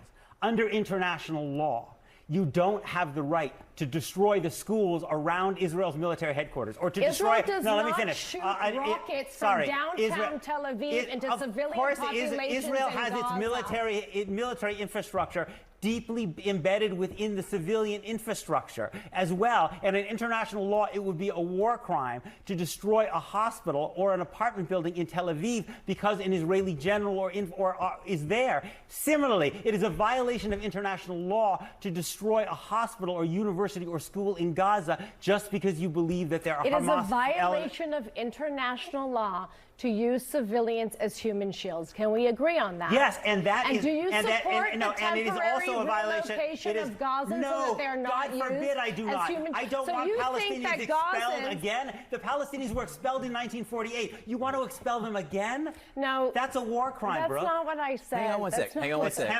Temporary. You think Israel's going to allow them back if they leave? Come on. All right. Peter Beinart's been really good lately on this. So I do want to give him credit as a Jewish voice who is speaking out against, I mean, I think he would consider himself a liberal Zionist. I'm not sure, but he has been, at least for the past year, fighting on the right side. She's disgusting. We were just talking right before the show. There was a clip that I saw of her saying that she won't use the word Palestinians because there's no such thing as Palestine or Palestinian people. I mean, she's a horror show. I don't know why she's even on CNN, but yes, I'm glad that they have him on. But, you know, we even have like the head of Mossad saying this is a genocide. Leaders of defense came together, and it's like, you know, a 3-minute roundtable conversation in Hebrew saying that what Israel is doing is not self-defense and it's war crimes. I don't know that they actually say genocide, these other guys, but I am really glad that there is some pushback. The lies about human shields have been debunked, disproven. But then nobody seems to talk about how Israel uses human shields constantly, and not only their own citizens by putting, you know, the headquarters of the IDF and, you know, generals under schools and under apartment buildings right in Tel Aviv. They also use Palestinian hostages as human shields. And to make it worse, if a Palestinian is using you as a human shield, their directive is to kill you. The Hannibal directive says your death is like, we don't want you to be a hostage. Yep. That's right. Yeah. I mean, there's so much information out there. It is really confounding that there's anybody who still doesn't understand what's happening. The Pod Save Boys just had Mehdi Hassan on with the head of J Street. And, you know, Mehdi Hassan is an annoying debater because he really loves to get his points in and he has an arrogance about him. And I don't like the way he talked about third parties and Jill Stein. And I find him distasteful on so many levels. But when he is arguing against somebody who is denying that this is a genocide and he brings all the facts, there's something that feels so satisfying about that. And the thing that the head of J Street was saying was basically that genocide is really personal for Jews because they suffered a genocide, and so nobody else should get to use that word.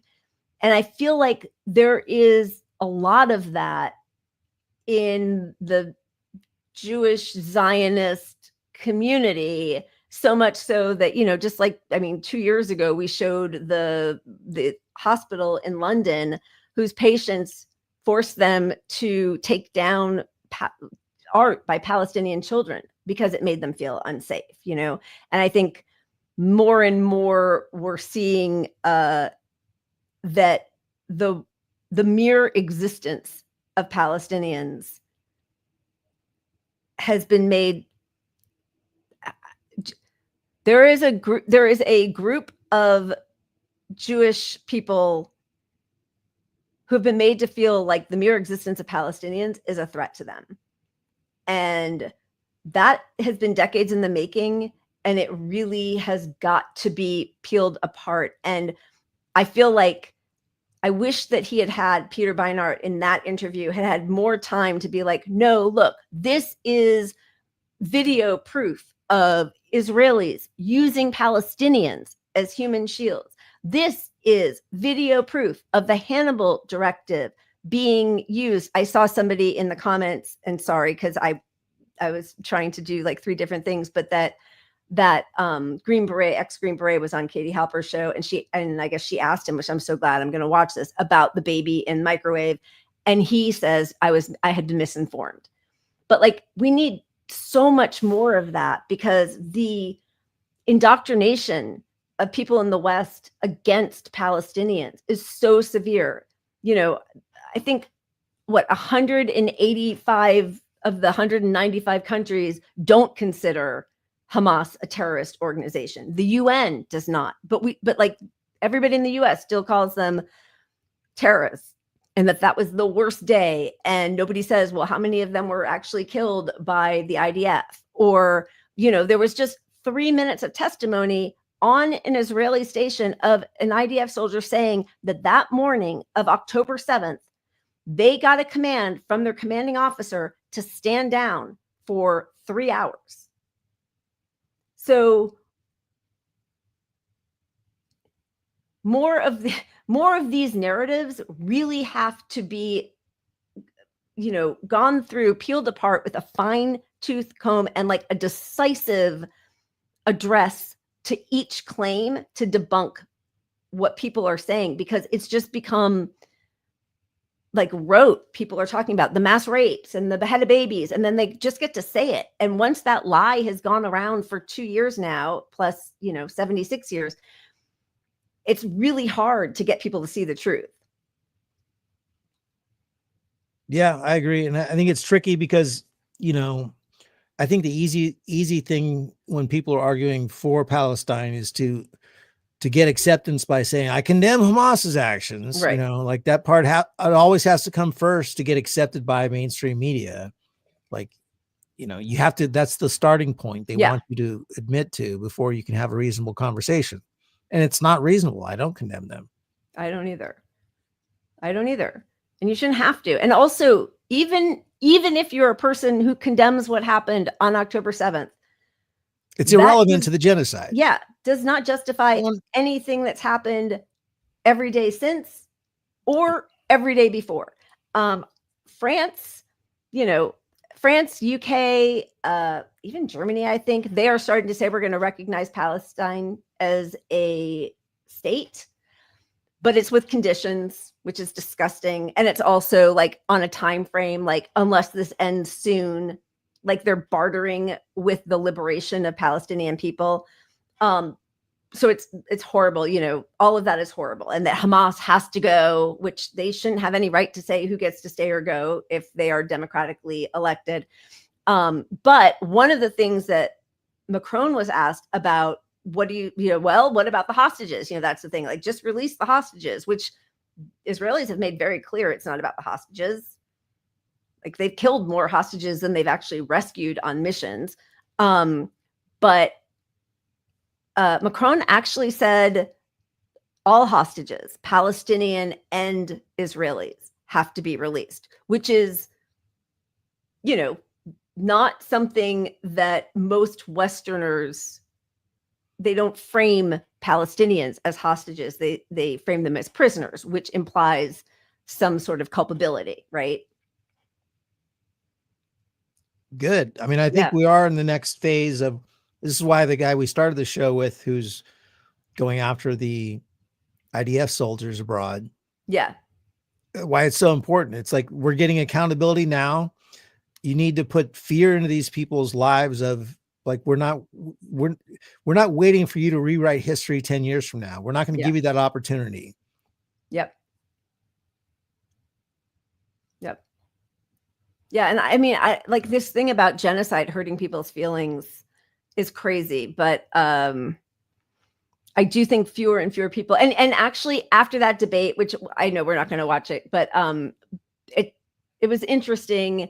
He came off, I thought, sort of like a petulant baby. Like, as all of the horrors are happening, you're still going to talk about something from 21 months ago with no context either of why Hamas might have broken through, the barbed wire fences. But since that debate, which was a week ago, he has come out and said that he will no longer fight against the term genocide because he's seen the documentation and the reality, and it's a genocide. He didn't use those exact words, but he has now changed his tune, so I don't know. I mean, call that a win.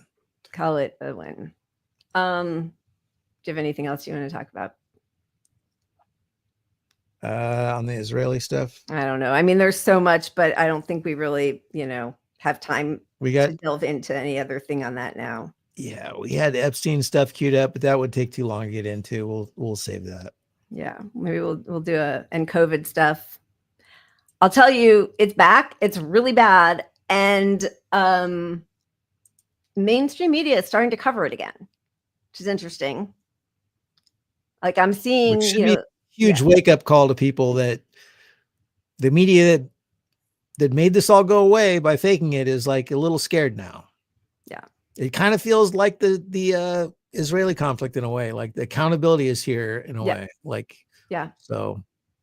Yeah, you really have to wonder what would have happened if this had started under Trump, right?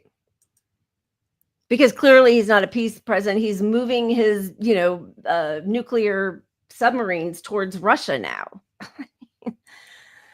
Anyway, all right, we can talk about some of this stuff later. I feel like we pulled at so many strings and didn't totally finish any of them. I really did want to get into, what's happening at Columbia and the words that are harmful and the lack of the decimation of our First Amendment rights that's happening. But maybe that's something we can talk about when we do Epstein on Sunday. What is today? Wednesday? Yeah, we're Wednesday. Yeah. Sunday. We did have a lot of this in mind with the "you're fired" thing, because Trump is basically dismantling public safety, getting rid of the Constitution, and treating it like a game show. I mean, it's like a joke. Yeah. And the Democrats are like, oh, this is a bad show. People aren't going to want your show's not going to be on the air in a couple of years. So let's just roll with it and let you go nuts. So, yeah, there's video of him dancing on top of the White House yesterday. That was crazy. I thought that was AI at first. I did too. He was even like extra jerking it on one side. I'm like, what are you doing? Like, I know. All right. A mess. Anyway, we should get out of here. Yeah. We have one good thing. We do have one good thing. And do we have to set it up? Oh, yeah, we will. Okay. Was there any other reminder for Sunday? No. Okay. That's it.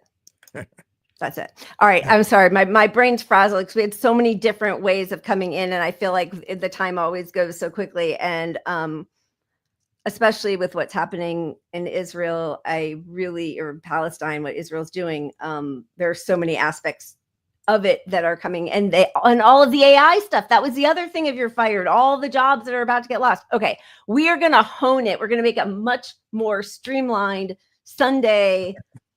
Don't count on it, but we always say at the end. No, we're not. We're gonna bob and weave. We're gonna bob and weave like your favorite president.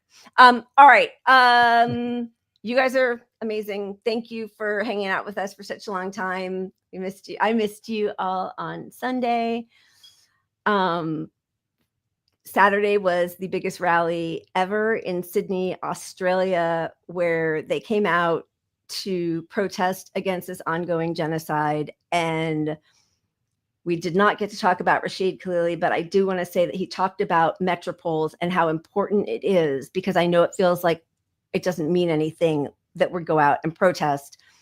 But what he was talking about was Ireland winning its freedom from Britain and South Africa becoming, ending its apartheid state. And those efforts were primarily lodged in the US and the UK, because that's where those decisions are made. And the more that people see that there is a groundswell of opposition to what's happening in Israel and that it's damaging to be funding them and siding with them, the more likely that this will end. So that did give me a lot of hope. And what happened, to see what happened in Sydney, was pretty phenomenal. So amen. Second all of that. We'll see you guys Sunday. Cheers. Cheers.